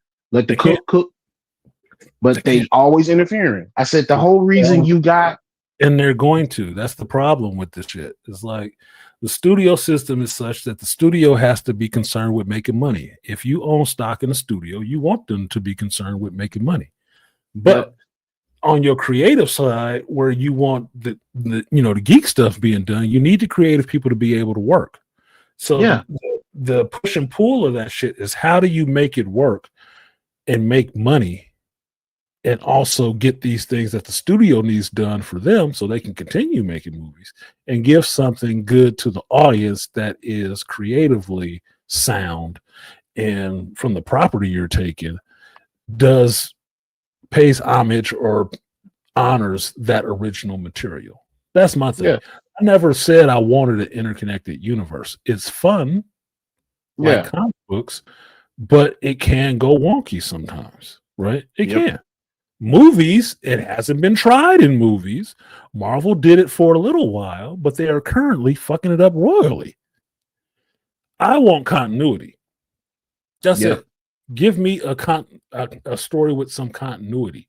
If I see other people from this universe that they can run into, fine, because I existed for a long time watching geek movies that weren't connected to shit else.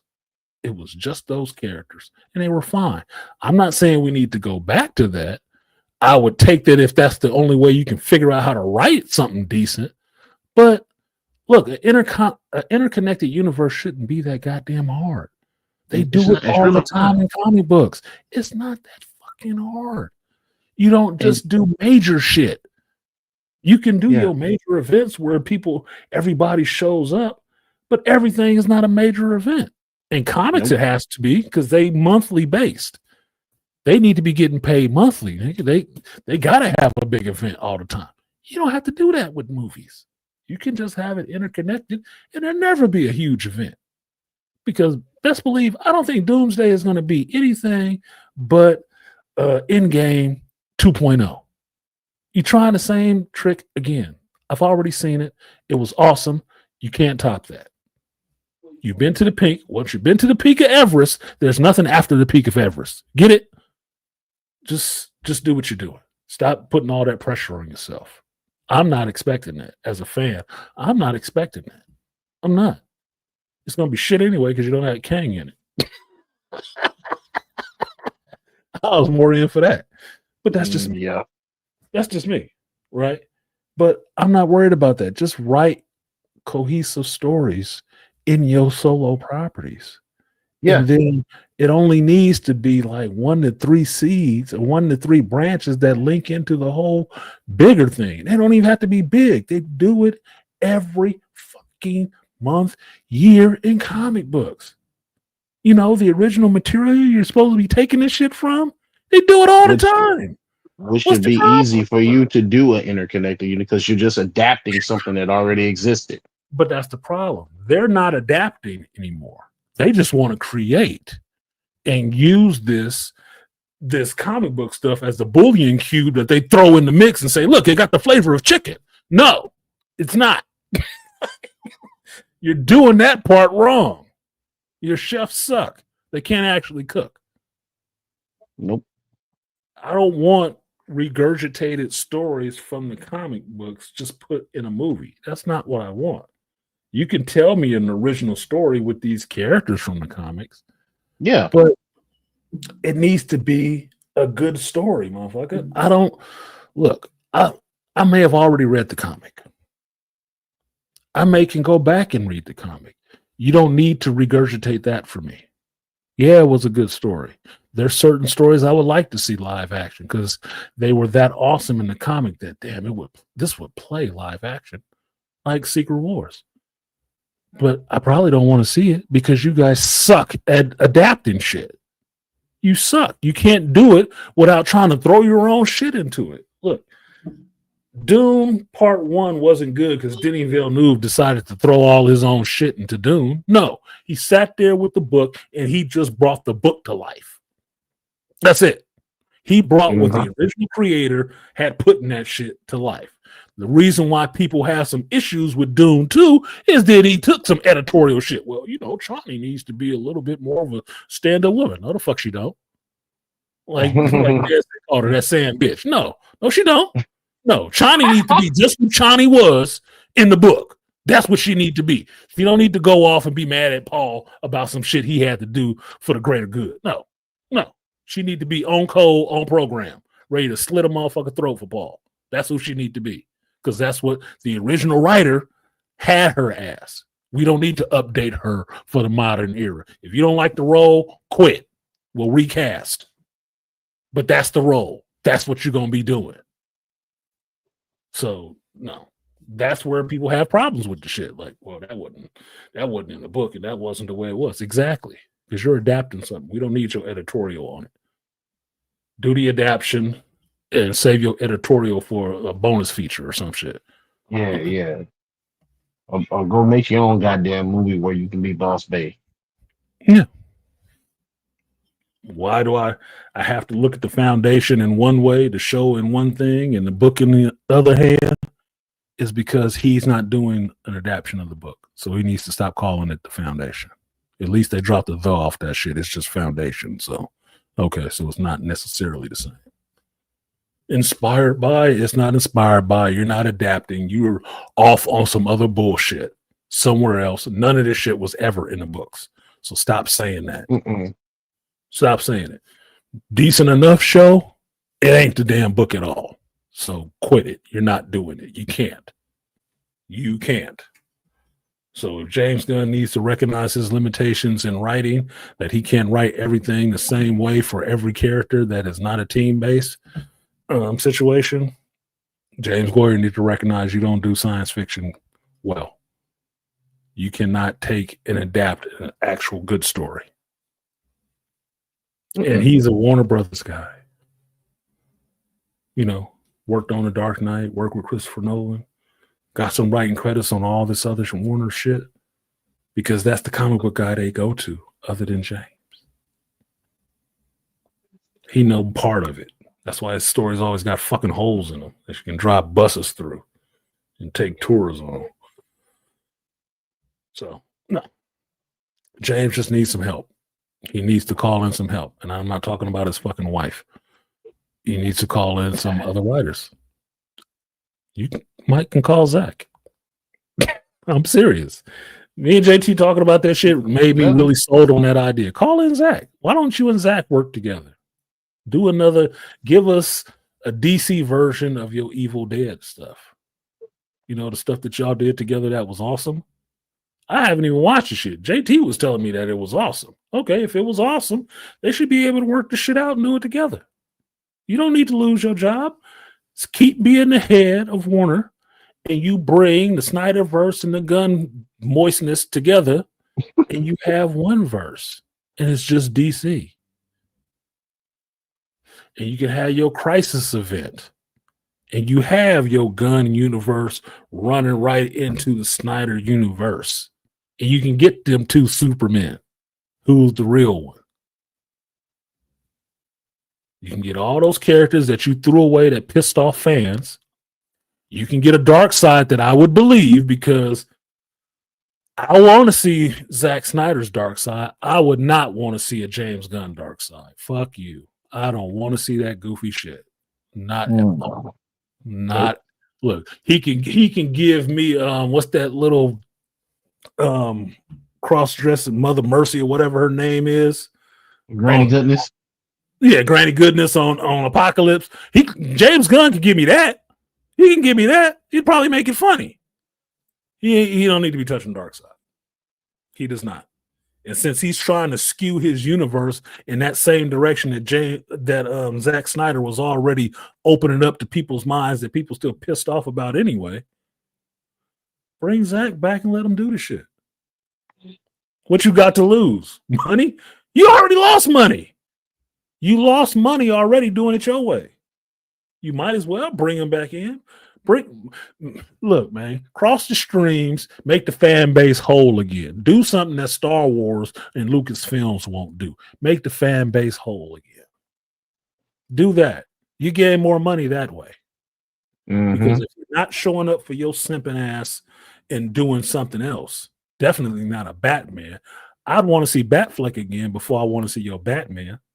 I want to see Zack Snyder's Dark Side again before I want to see your version of a Dark Side. Merge the universe, bring the universe back together, man. Y'all could just amalgamate all that shit together, and then it can just crisis event, just like Marvel wiping the slate with Secret Wars. You can wipe the slate clean, and all these characters there together. Maybe Jason Momoa's Aqua Namor don't come back anymore, but Lobo exists.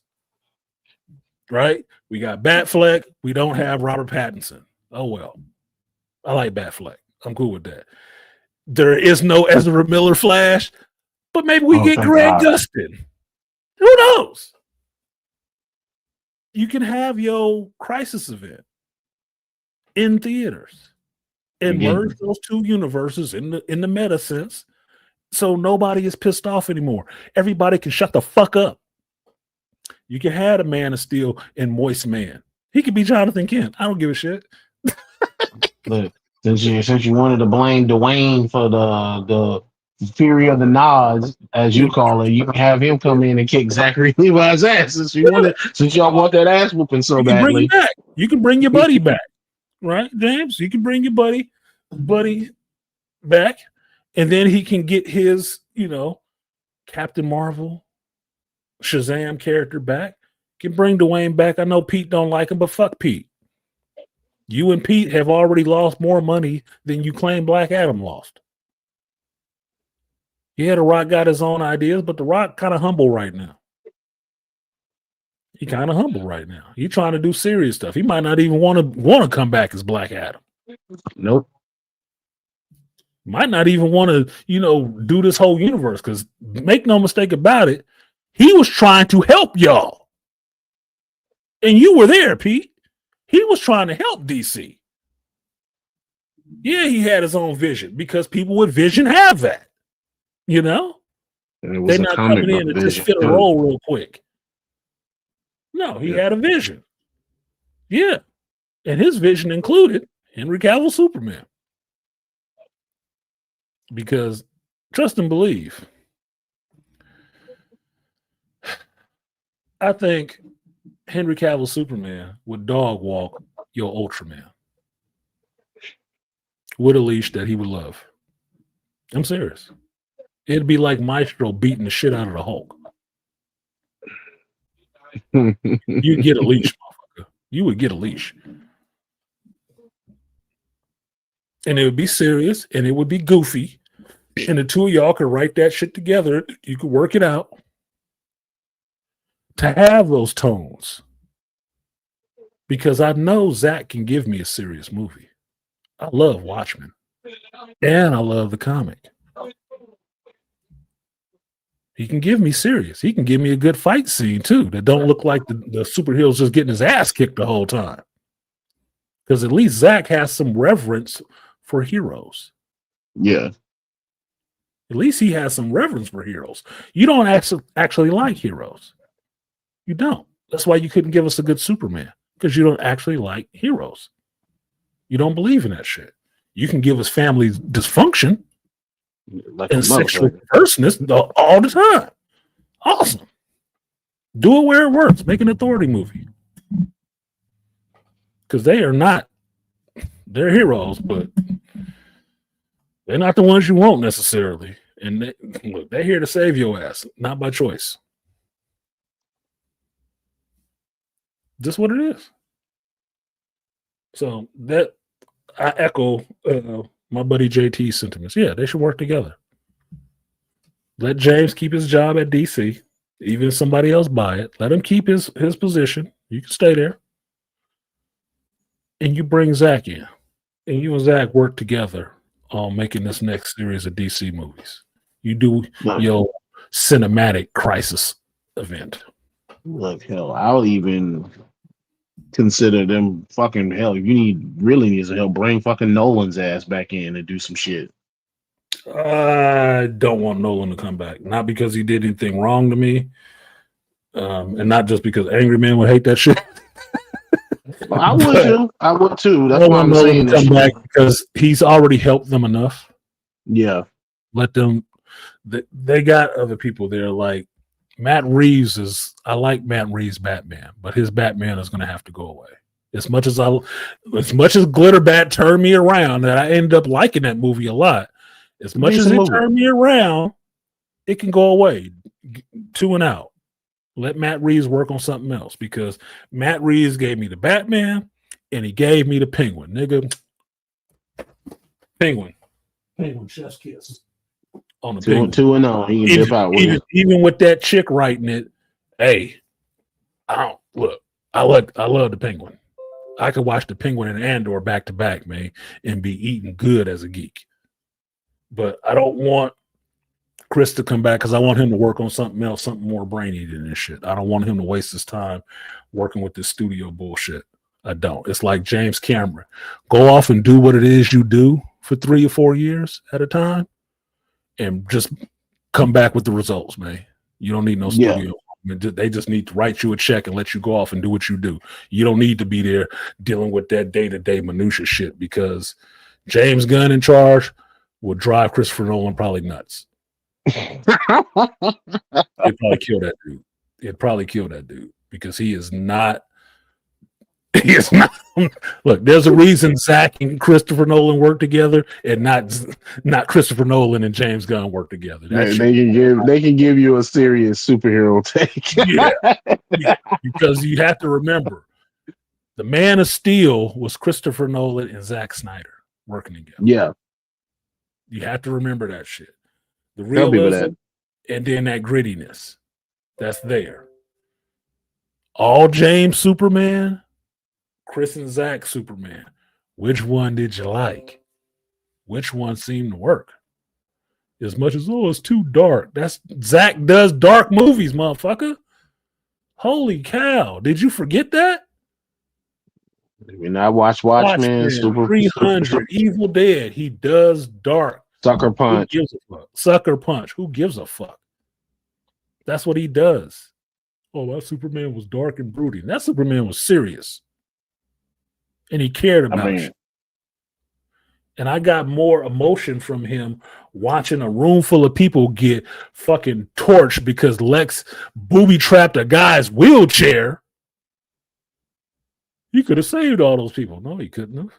Humans are going to do human shit. You're not supposed to be interfering. He's supposed to guide you, not interfere. Not have a harem either. Not have a harem. He sat there and watched all these people get fucking burned away in front of his fucking eyes, and it horrified him. You should have saved him. Yeah, well, Lex shouldn't have put that bomb in that chair. I realized it too late. There was more emotion there than Superman crying about some shit. They were killing people. Go. The dog, Luther, the dog. Get your sippy bottle and your apple juice and go to bed, Clark. You seem pretty tired. Go to bed. Go to bed right now. Fucker. You know them videos of them kids that be crying like you gonna take a nap. Yeah, you go take a nap. Okay, you're a grown up. Take your sippy bottle and go lay down in your creek. Get your apples. We'll get you some apples and crackers and get you a little cup of orange juice, and you go night night. Right? Is that fine with you? Yeah. Vanilla wafers you like. The dog, mommy, the dog. Get your binky and go lay down in the bed. Fucker. I was just every time I'm gonna whoop that movie's ass. Every time. It's right for it. It makes it really easy to do. I know he was really trying something, but he thought he cracked the code. You didn't crack the code, James. You didn't. You thought you had something. You didn't. It was off by a mile. It was off. It was a bit off, dude. Have some kids, then you understand how grown men act. I don't know, but that's not what we look to Superman for. I'm doing serious stuff here. Jonathan, take your ass back to Kansas. Chores to be done on the farm. And I'm going to call him Jonathan now because that's the moist Superman in comic books. You know, Clark's gay son. Oh, that's God, the moist. damn. That's the moist. Mm-hmm. That's Jonathan Kent on screen. That ain't Clark. Because Clark got some masculinity. And trust me, if you put Henry Cavill in a Superman suit next to David Cornsweet in a Superman suit, one of them looks really goddamn masculine. And it ain't Cornsweet. So Cornsweet could be Jonathan. We'll change his name from Clark to Jonathan Kent Jr. And he can be Henry Cavill's son. He still got super drunk chick coming. So, yeah, you still get super loose girl who getting drunk, super party girl. Now, here's the funny part about this. This will make you laugh when I say this shit, and I'm saying it up front. Everybody is kind of hyped for this Supergirl movie, right? You're getting a drunk, superpowered chick, right? But nobody like Madison in the She-Hulk show. It's the same shit. I like Madison. You know, Wongers. I liked her. Mm-hmm. Little party girl. She was kind of drunk and shit. She liked Wong. I thought that was interesting. Like, Wong could fuck. Up in Karmatage with her damn onesie on. Watching TV. It's like, what the fuck? Watching Dawson Abbey or some bullshit. Watching, she's over there in a onesie. Like, what the fuck? Wong fucking talking about what type of drinks they had. And yeah, Madison was fun. She kind of hot. Like, okay, she could be a good time. You can keep them nice warm in Karmatage. It's cold up there, man. Well, that's what you about to get your Supergirl. Your Supergirl about to be that. Now you love it. You hated Madison. You love Supergirl. All right, whatever the fuck. So who's about to go from? We about to go watch her go from planet to planet getting drunk with that stupid ass dog. I guess that could be entertaining. The dog that we didn't like in the Superman movie. Okay, maybe somebody else, a different writer, will do something different with the damn dog. Make it more interesting. I didn't overly hate the dog. I just thought that's a badass dog, dude. I'd get rid of that motherfucker. He got to go back to the pound. I thought Crypto was well behaved. Yeah, look. He's supposed to be well behaved, just like Duke or Ace, whatever Batman's dog is well behaved. Ace. Well behaved. That's why they buddies. That's why Ace and Crypto hang out. That's why they super pets, because they on code, right? No, this shit, like, dude, this dog was not that damn interesting, bro. It wasn't. Go get the ball. Oh, this motherfucker just killed Lex. You realize that, right? When a superpowered dog grabs a regular human being, he broke that motherfucker's arm. You know that, right? That dog is throwing him in the furniture and shit. He got a concussion. Okay, he split that dude's skull. That is not a good animal. And obviously, you're a bad owner. No self-control. Man, you're a bad owner, step parent, sitter. You're a terrible sitter, Clark. This dog is tearing up shit. You worried about your parents' cows, but you ain't worried about these human beings he fucking up. Look, I was saying, where the hell the dog was? Where's season? Somebody go get season. Oh my god, dude. Teach him how to act. So no, bring Zach in. That'd be fun. And you other geek streams and stuff like that, y'all talk about that amongst yourselves. Mm-hmm. It might be an interesting conversation bait. No, but it might be homework, Artisan. You know this homework. It won't be homework. You don't have to go back and watch the movies. You don't have to go back and watch the movies. I told you. My only critique in Man of Steel was two things. One, he didn't save enough people initially. And then I think he could have defeated Zod in a different way. He could have just flew up with him. Yeah. Now, I was turned around on the fact that, it's his first day at work. Yeah, Charles is right. You're right. It is his first fucking day. And I realized that's not Superman. That's why he didn't save everybody. That's not Superman. The movie's not even called Superman. It's called Man of Steel. He's not Superman yet, man. It's day one. Day one on the job. He's not Superman. He is the Man of Steel.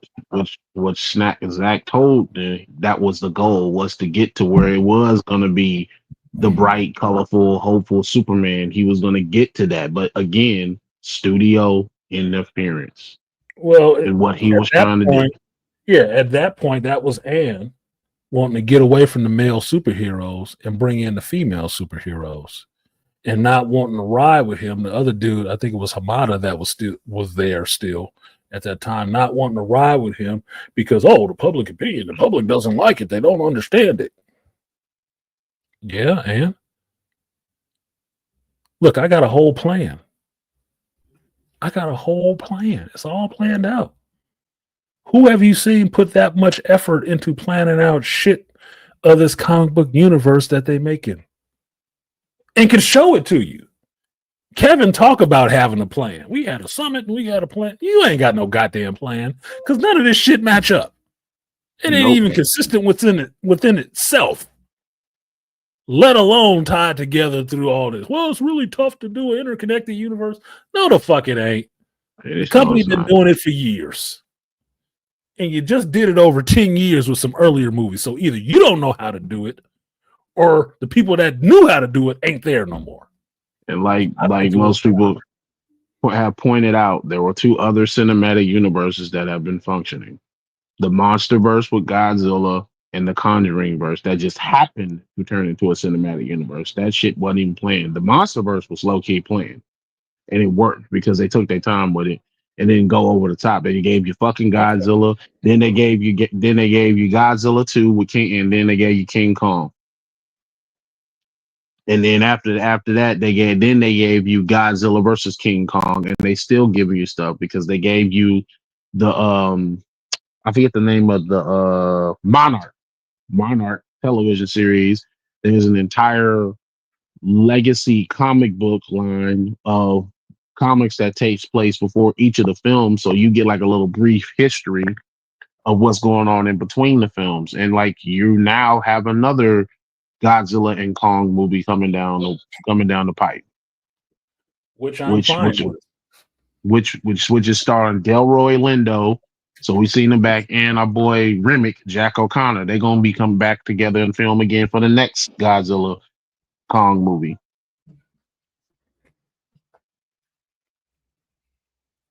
Sorry, my chair does not like this mat. It keeps trying to eat the damn mat. Put it on the floor so it would roll easier, and all it's doing is bunching this bitch up. Sorry. But yes, Monsterverse works for me. I didn't have a problem with Kong and Godzilla. The only thing I had a problem with was Godzilla's or Kong's mecha hand. That bothered me. You don't like the bionic punch? Yeah, the Falcon punch bullshit kind of bothered me. It looked kind of cool, but it kind of bothered me. It's like, how did you know how to make a big ass punch like that? Man, this is not Pacific Rim. You know that, right? You trying to give him that mecha punch. Hold up, but they were supposed to do a crossover with that universe. They were supposed to be trying to bridge those two universes together. Listen, where that breach somehow opened a portal to the Monsterverse, and Godzilla came through, and he was supposed to help. The story was he was supposed to help the humans in this universe fight the little monsters of the Pacific Rim universe, because they're both owned by Legacy and Warner Brothers. Fine. So they're legendary. Yeah, legendary properties. Yeah. Look, man, I like the little Godzilla movies for what they are. They look awesome. The special effects look good. Yeah. And I like that Godzilla because that Godzilla, it's not Godzilla 1 because Godzilla 1 is a dick. But the other Godzilla got personality. He'll mug you like, what you doing? What you thinking?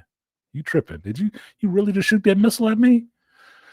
Godzilla 1. He'll look at you crazy, then hit your ass with an atomic blast. He's fucking up shit to people that didn't even do anything to him. He's just being an asshole. Godzilla 1 was an asshole. And I loved it, dude. I was for it. It was awesome. Because he let it be known, man, don't get this atomic breath just because I feel like fucking doing it. Yeah, I forgot who the hell I am. We don't even know you, bro. We didn't say anything. Yeah, it don't matter. You're in a way. Legendary. Yeah, legendary Monsterverse Godzilla. He cool. You can talk to him. You can talk at him. He down to come fuck some people up too. He ain't worried about that shit. You keep back with the missiles, I ain't got to mess with you. But these other things, these other monsters over here, I'm gonna let them know I'm the king of this bitch. Okay, King Kong ain't got shit on me. Let me roll through here and show you what's up. And like, look, and if you read the comics, he's that way in the comic. Like the one comic where they was in the Amazon and he let the two monsters. He showed up because he saw that the other monster was encroaching on one of the woolly mammoth Mhm. kaiju's territory, and he was gonna let the fight just play out. But what happened was he recognized that the woolly mammoth's radiation caused the Amazon rainforest to come back. So then that's when he jumped in and said, "Nah, I'm gonna go ahead and step in and beat the other monster's ass." Oh, this shit Because out. Yeah, stall this shit yeah, out. he said, yeah, because he figured out this one is better to take care of this territory than that one. And so every now and then he'll step the fuck in. Oh, yep. Because he's the king of the monsters. I like that. I mean, I've liked the way those legendary films have looked. They've looked awesome. Like Mothra, dude. I remember Mothra from back in the day, swinging on a damn string, looking retarded. Okay, Mm-hmm.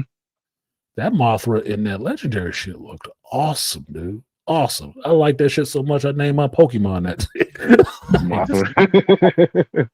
She's so shiny. Like, dude, that shit looks awesome. Looks awesome, right? So I'm fine with that. And they did a good Mecha Godzilla because I really like Mecha Godzilla. And Mecha Godzilla was fucking them boys up. When he showed up in the movie, when he showed up in this movie, I was like, "Look, I watched the original one. Mecha Godzilla ain't no joke. He will. It's not a joke. I remember the original too. Like, no, I always like Mecha Godzilla. And then when they combined them with Ghidorah and made Mecha Ghidorah, I was like, oh hell! I actually had that action figure. I had a Mecha Ghidorah action figure. That's how badass it was. Look, the stuff looks awesome. The stories might not be that damn good, but they're entertaining, and that's the most important part of it. You don't have a bunch of Godzilla purists running around being pissed off about the shit because they're not American comic books. So you give some leeway. Like the last one, Godzilla v Kong or X Kong, New Empire. The story was kind of dumb. Yeah, the story was kind of dumb. I like that upside down part, but the story was kind of dumb. But you accept it because you're watching two big ass monsters fight each other. Who gives a shit? Do they have a reason to be fighting? I didn't like the middle hand punch, but whatever, fuck. Whatever, fuck. You can't have everything. Can't have everything. So what you got, Beast? I'm almost at 4 hours, so I'm gonna close this bitch out and eat my breakfast before it gets too much later and I get too much alcohol in me and not enough food. Raisin Bran and bourbon whiskey are not breakfast of champions. It does make a good ice cream, though. But it's not a good start to your day. I'm glad Cree Summers' feminist baby mama's ass left Carmitage. She's proof that women, especially B-dubs, don't like order and structure. What? Who the fuck was that? Am I forgetting somebody? I'm wearing glasses now, so I'm in the range to start forgetting shit. I still want to see Brother Voodoo come out of Carmitage. The drum brother. I want to see him come out of Carmitage and get into Forza Supreme Jericho drum. Brother Voodoo. Dr. Voodoo, I should say. I want to see that. That's what I want to see. If they can get around to doing another Doctor Strange movie. There's some stuff they left on the table that they need to do some accounting for. Other than that, you got some final thoughts, Beast? You went silent. No final thoughts. No final thoughts? What does that feel like to not have any thoughts? I don't know. Oh, Sinners comes back and the theaters. I heard re-release for Halloween. Yeah. That's an awesome idea. Like, what? Warner Brothers know how to make some money. They know how to make some money sometimes. They just don't know what to do with their fucking DC properties. I'm a little pissed there ain't that many showtimes this week, though. So, they ain't got nothing else out there worth watching. Shit, I'm still trying to get to the movie theaters and see Caught Stealing, and I'm mad that I didn't go see Caught Stealing, and instead I went and saw Tron Ares, and I was disappointed. Or excuse me, Tron Adam. Why the Last Man? Oh Jesus! I still want to see Caught Stealing because at least Darren Aronofsky will give me something that might not make much sense right up front, but it'll be good storytelling. Mm-hmm. So I still need to go see that. But Sinners re-release, shit, I might go see it for a sixth time in theaters. Yeah, it'll be out Thursday, Friday. It's pretty much from the 30th to the 5th of November. So it's a good week. Yeah, for Halloween. It's back for Halloween. I'm fine with that. If some of these studios were smarter about it, they would release some of these classic movies in the theaters again if they want to get some residuals off of it. Like, would you not go see Alien in theaters during Halloween? Mm-hmm. Original Alien on the screen again? Original Friday the 13th. Might look cheesy, but that's New Line, I think. But if you re-release it in the theaters during Halloween, that'd be awesome. Poltergeist, The Omen, The Exorcist. Come on, man. I'd rather stick them on streaming and shit. And it's like, bro, I'll just look. I ran through Blade through. I say, you know what? It's October. Let's do Marvel Halloween. You got Blade. You got a Morbius movie. You got two Doctor Strange movies. You got two. I might watch Agatha all along again just because it got fucking witches in it. I forgot about that. Yep. Yeah. Just because it got witches in it, and I want to see that black chick again. Werewolf by Night. Yeah, they got a whole Marvel Halloween collection that you could be milking the fuck out of if you were smart. Apparently, I got to go watch this damn Marvel Zombies bullshit now because I like that Blade Knight costume. A Blade Moon Knight? Oh, okay. He's going to be out there anyway. Now I got to go watch this shit to see, like, okay, is he badass? I don't really want to watch it, but I'll watch it just because. You're going to torture yourself. I'm playing the character. I might as well watch this shit. I don't care. I don't know. I already read the comic. I already know it's not going to be nothing like the comic. So, but yeah, I'm gonna find a way to watch it. I don't have Disney Plus. I got Disney Plus. You ain't missing shit. You want to watch it? You want to join the family? Shit. Well, shit, man. They keep going up on these damn subscription prices. Fuck, you might as well get a damn family plan. I do a whole channel where I have to watch a bunch of subscription services, and I told you motherfuckers it was going to be like cable prices again. Hundreds of dollars every month for channels with a bunch of shows, and most of them ain't even no fucking good. Yeah, if they were, you'd hear about all of them. But no, each one of these streaming shows got maybe 3 shows that's really good. The rest of the stuff on there is just crap. It's just wasted space, like all the space in between these stars in our cosmos. No intelligent life to be found. Bullshit. $20 for Hulu. Now HBO Max is jumping to like $18, so $20 with tax. I'm like, motherfucker, like, you really think you need to be jumping to 18, Max? Really? What, as bad as Peacemaker was, as shit as Superman was, you think you need to be raising your prices. See, what you're doing, you think you're slick. You're raising your prices because people are leaving. And you're still trying to get the same amount of money out of a decreasing pool of people. That's what that is about. That's the same thing with Disney Plus. You trying to cover your losses by charging more to the people who stay. You should be giving me a discount because I've been there since launch, bitch. I've been there since launch. And I have seen nothing monthly but shittier and shittier shows. And I funded all of this shit. So when I'm complaining to you about that, even though I might have barely a share of Disney stock, nigga, I'm paid into this. I am paid into this. Still, you ain't serving the customer base well. I'm telling you as somebody who's paying for this motherfucker. How long has Disney Plus been around now? What? 4 years? Maybe 5 years. 5 5. years? It came out like right around time COVID hit. About So like what, 2020. $100 something dollars a year? Because I pay yearly, mind you. That means I trusted you enough to give you all my money up front. So you ain't got to chase me around every month like a bill collector. No, I paid you up front for a year. Last year, I got shit. The best thing I saw this year was Andor. Andor! That was a month and a half worth of watching for an hour at a time. The rest of it is bullshit. You ain't serving your customer base well. That is not a good return on investment for me. And I'm still here. You want to jack up a price? Look, you lucky I ain't left like everybody else did. You know, your seasonal people.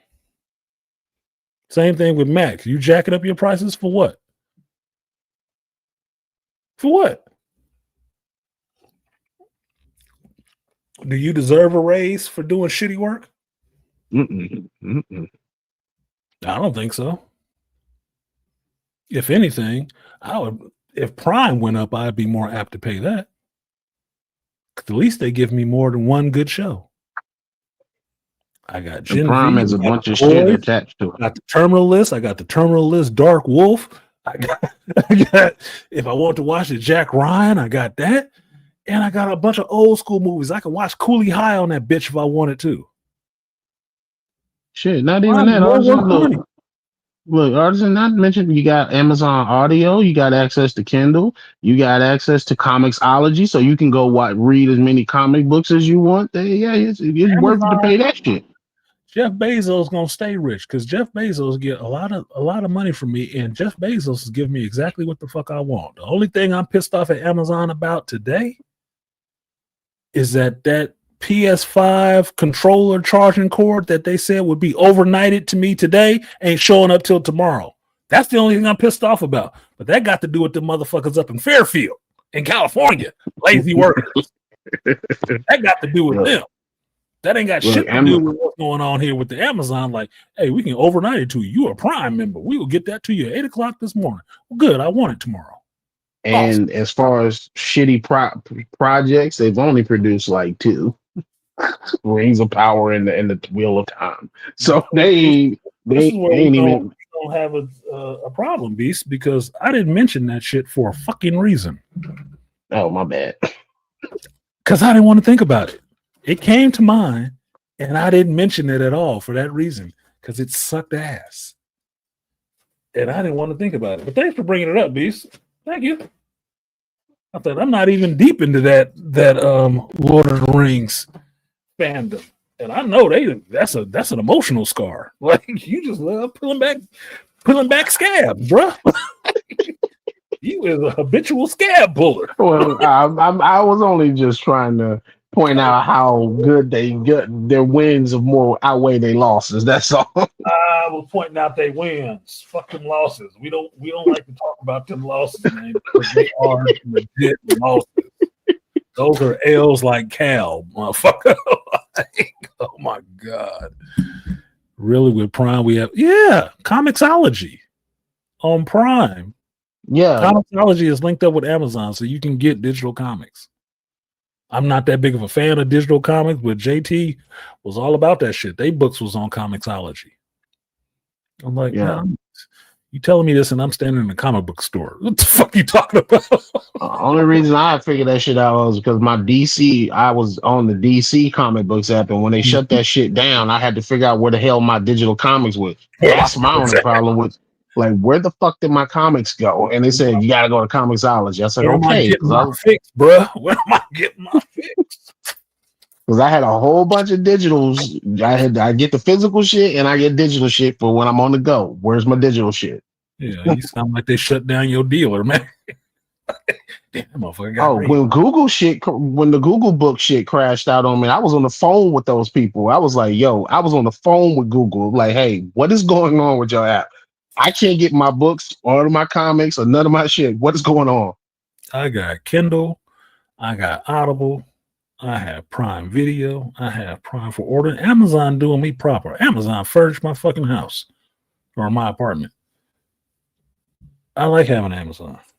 Look, Jeff Bezos can look as funny looking as he wants to. I don't give a fuck. He can divorce who he wants. He can marry who he wants. I don't care. They provide a good service for me. Mm-hmm. I've actually worked for Amazon before because I worked in one of those factories up there.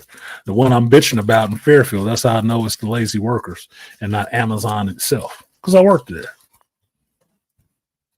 So, motherfucker, I'm not talking out my ass. I know what it is. Lazy don't want to work on a Sunday. You don't want to get nothing pushed out on a Sunday because nobody want to deliver. Look, Amazon deliver every day, everywhere. Do your fucking job. If you don't like it, quit. Quit. Get somebody else that want to do it. Because best believe, if they was paying me overtime to work on a Sunday, I'd be delivering fucking packages. I'd have dropped off my PlayStation cord so gamers can get back to their gaming. Yeah, working on a Sunday is easy. Yeah. God damn, it don't get much easier. Look, if I was on call this weekend, y'all still would have got this stream. Everybody at home watching the game or doing some other shit. They at church. Working on Sunday is easy during football season. You ain't really dropping off shit. You can watch the stuff on your phone. And make your money and watch the game. Instead of lose your money just watching the game. I don't get it. Stupid shit. Anyway, let me go ahead and get out of here. Eat my breakfast. And yes, they do. They sell cars now. Amazon, they can sell anything people selling. Amazon is a marketplace. They don't even have to have it themselves. But they'll put you in contact with somebody who got it and they'll get it to you. Amazon is distribution, dude. When we colonize Mars, the shit's probably going to come from Amazon. Just telling you. Who else going to get it there? Who else is going to get it there? What's the Amazon rocket? Is it Blue Haven or whatever it is? Oh, he did just send his wife and some people into space. Oh, yeah. Shit. What do you think is happening? These are people thinking forward. Yeah. Jeff is trying to go into space, and Elon trying to go to Mars. He will be there next year. He will be dropping robots on Mars. These motherfuckers is not playing. You can hate on that Tesla truck, how ridiculous it look. It will look really cool on Mars driving around. Because that's all it is. It's a test bed for a lunar or a Mars rover. That's all it is. Deal with it, folks. We growing up. You need to join the party. It's fun being a kid for a little while, but the adults have the most fun because we go wherever the fuck we want and we buy the things that we want. And we drink alcohol on stream on a Sunday morning. We drink bourbon whiskey on stream on a Sunday morning while talking about comic books, comets, and Mexican food. Yep. Not breaking people's arms when they talk shit to you at a wrestling event. Indeed. This motherfucker. I said I'm shutting it down. Now you want to come up. Boy, you is the tail end lagging indicator. What the hell, Dre? You could have came up a while ago. My bad. I woke up late and I was doing some stuff with the family. So it's been like a family weekend. What's up, Andre? Like I don't know if you already got to Gen V. Did you touch on that? Yep. Yeah. You gotta go back in the stream, homeboy. I'm gonna eat my food. Damn. Like 2 hours ago. Yeah, I woke up late. Yeah, about an hour or so ago. That's okay. That's what the replay gang is for. Yeah, I passed out like halfway through the episode because I was finishing the season finale last night, but I passed out. But I did like the way it was going. Like from when you. Oh, you didn't watch it yet? I didn't watch the season finale yet. Nope. Oh, okay, good. I'm going to watch it when I get off the stream, eat my Mexican food because I have to record it when I watch it. So I didn't watch it all week because I didn't have time to sit down to my computer and record this shit. It was too late.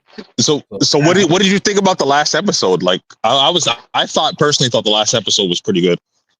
I thought the last episode was good too. It was a good twist. It was some good, like Malika was saying, it was good character development for who Cypher was and what he was about. Like, oh damn, that's interesting as fuck.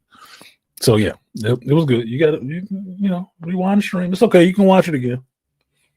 Somebody else gonna watch it again and talk about it later, so you might as well watch it. Yep. You might as well watch it. So yeah, you just late on that. Show up earlier. Yeah, I went to my nephew's football game yesterday. He made it to the playoffs, got his second touchdown while I was watching. Congrats. Good for the nephew, doing good. Getting his touchdown. Yeah, I took him out for some ice cream and haircut and shit. Yeah, did he do a dance after he made a touchdown, or did he keep it professional? He told me that like his team, like they're in his league, they're not allowed to do dances. I'm like, that's some bullshit. They're not allowed to celebrate. Oh, they don't want to make anybody feel bad. Yeah, they don't want the other team to feel bad. About no, it's called motivation, motherfuckers. It's motivation. Oh, he want to dance on us? Okay. Yeah, you should get a dance. If I make a touchdown and you got what is it, 12 people trying to stop me from doing it and I still make it, I deserve to do a dance. I deserve to do a dance. What if I broke for like 80 yards? I deserve to do a dance. It should be incoming. I feel bad. Fuck you. Look, if I lost the game, would you care about me feeling bad? No. I'm dance on these fools. Dance on them. It's okay. All these damn kids are babies now. Always crying about some shit because everybody always care about their damn feelings so much. Everybody bubble wrapping the world for them. Fuck that. You don't like him dancing? Stop him next time. Stop him. Play better. Yeah, play better. Stop him from getting into the end zone. Then you don't have to worry about seeing that dance shit. That's how that happens. You don't ban the dancing and celebrate the bad playing. No. What kind of sense does that make? No, ban the bad play and you'll see less dancing.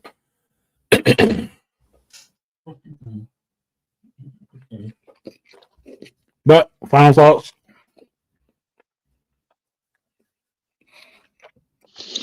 I'm gonna have to go back and watch the replay, but I mostly just been watching like a bunch of like anime shows. I don't know if Beastly's been up on it, but Kaiju number 8 is pretty good. I'm gonna go watch Chainsaw Man movie.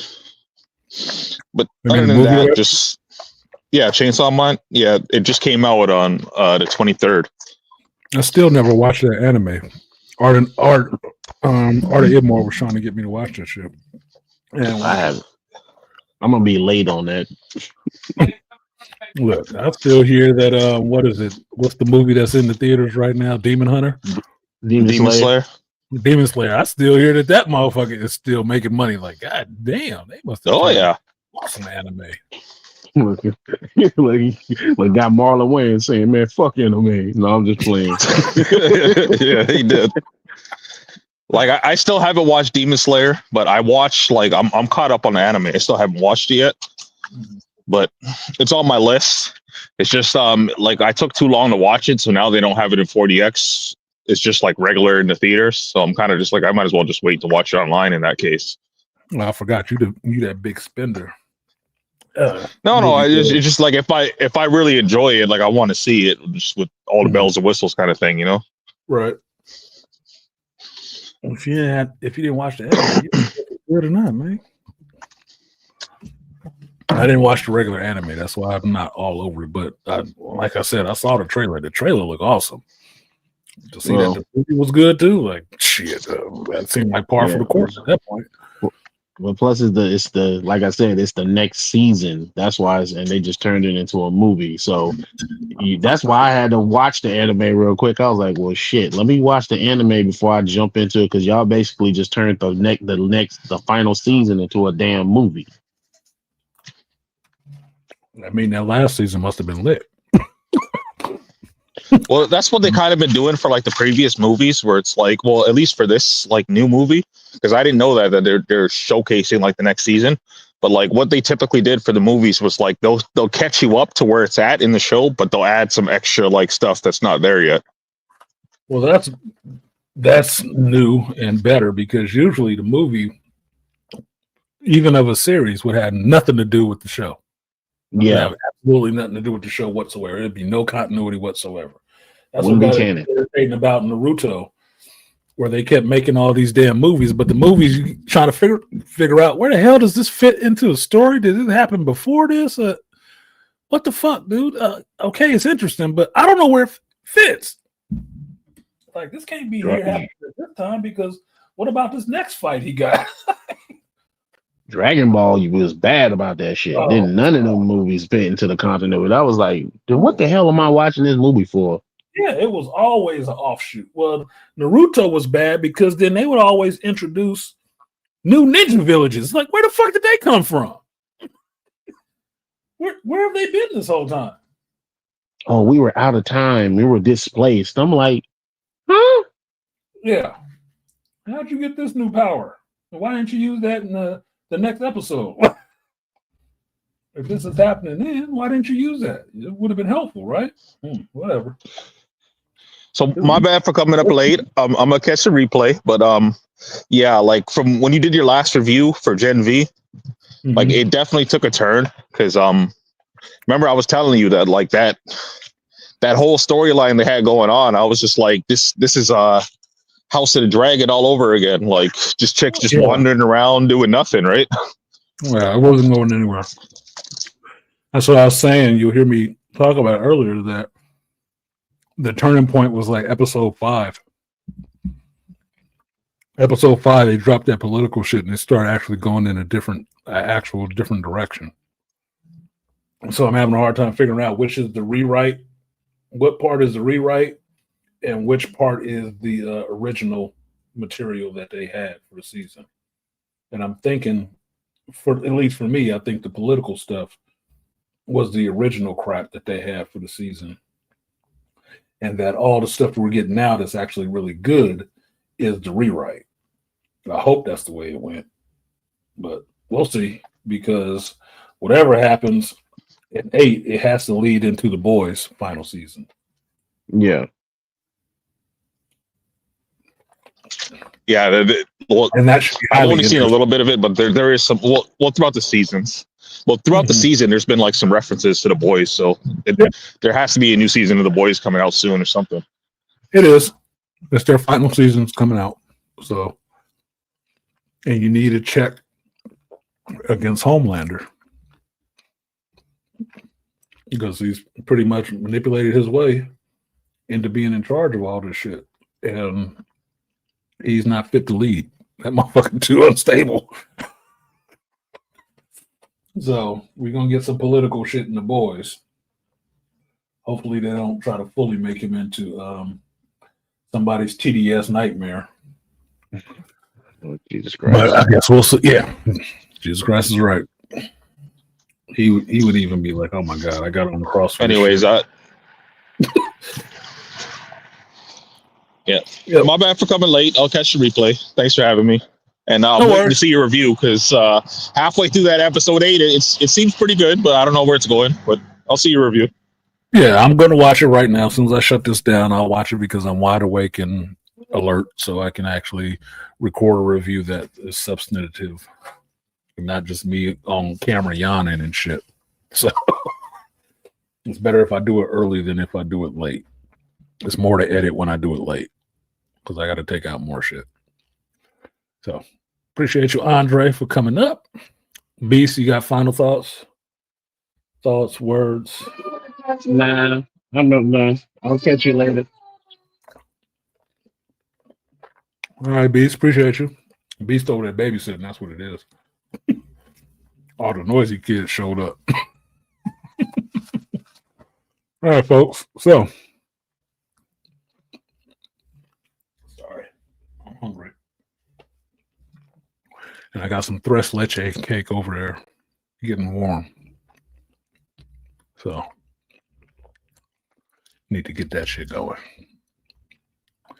Where did McDrama Bear come from? I didn't see me. Oh, my bad. McDrama Bear did show up in here. What's good? Fan service is the only way forward for DC. Yeah, it is. You better prime the pump. Get on your knees and start stroking, buddy. That's about it. James Gunn could give me a Mitzelplick, not a dark side. Yeah, I would buy a Mitzelplick from him. Kooky and shit. Not dark side. Nah.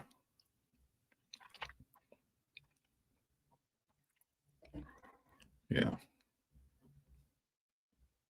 But anyway, that has been the show for today. Thank you guys for coming. Malika, not Malika, excuse me. Beastly Nerd, Charles, Faulkner Jr., and Andre, the Maple Leaf, for coming up. Appreciate you guys, your insight, your voices. This has been the hero's journey. And if you don't know what part of the hero's journey it is, go read a fucking book.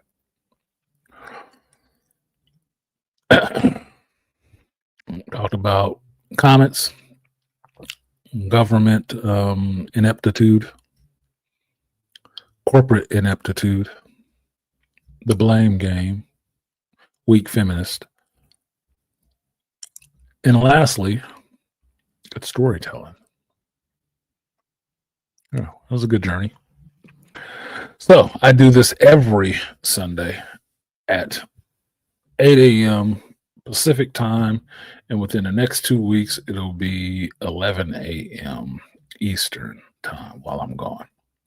So you got one more show while I'm here, possibly, because I think it's next Sunday.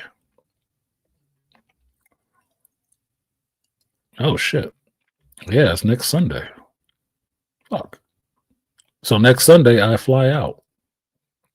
I'll be gone on the 3rd. So next Sunday stream, I may have to do on a Saturday. So if you're not a sub to the channel, please sub to the channel. Like this video so you can get the alert in the community tab if I do the show on Saturday and not Sunday, which means this week I need to pack and get my tools and my shit together for the 3 weeks I will be gone. I'll be back home around right in time for Thanksgiving. So let's get this shit popping. So next week's show may be abbreviated, or may happen early. Either way, sub to the channel. Keep your eye on the community tab. That's where the alert will come up. So with that, I've been artisanmc, and I will see you guys. You folks can't gender everybody, even if you look at numbers. See you both next time. Peace.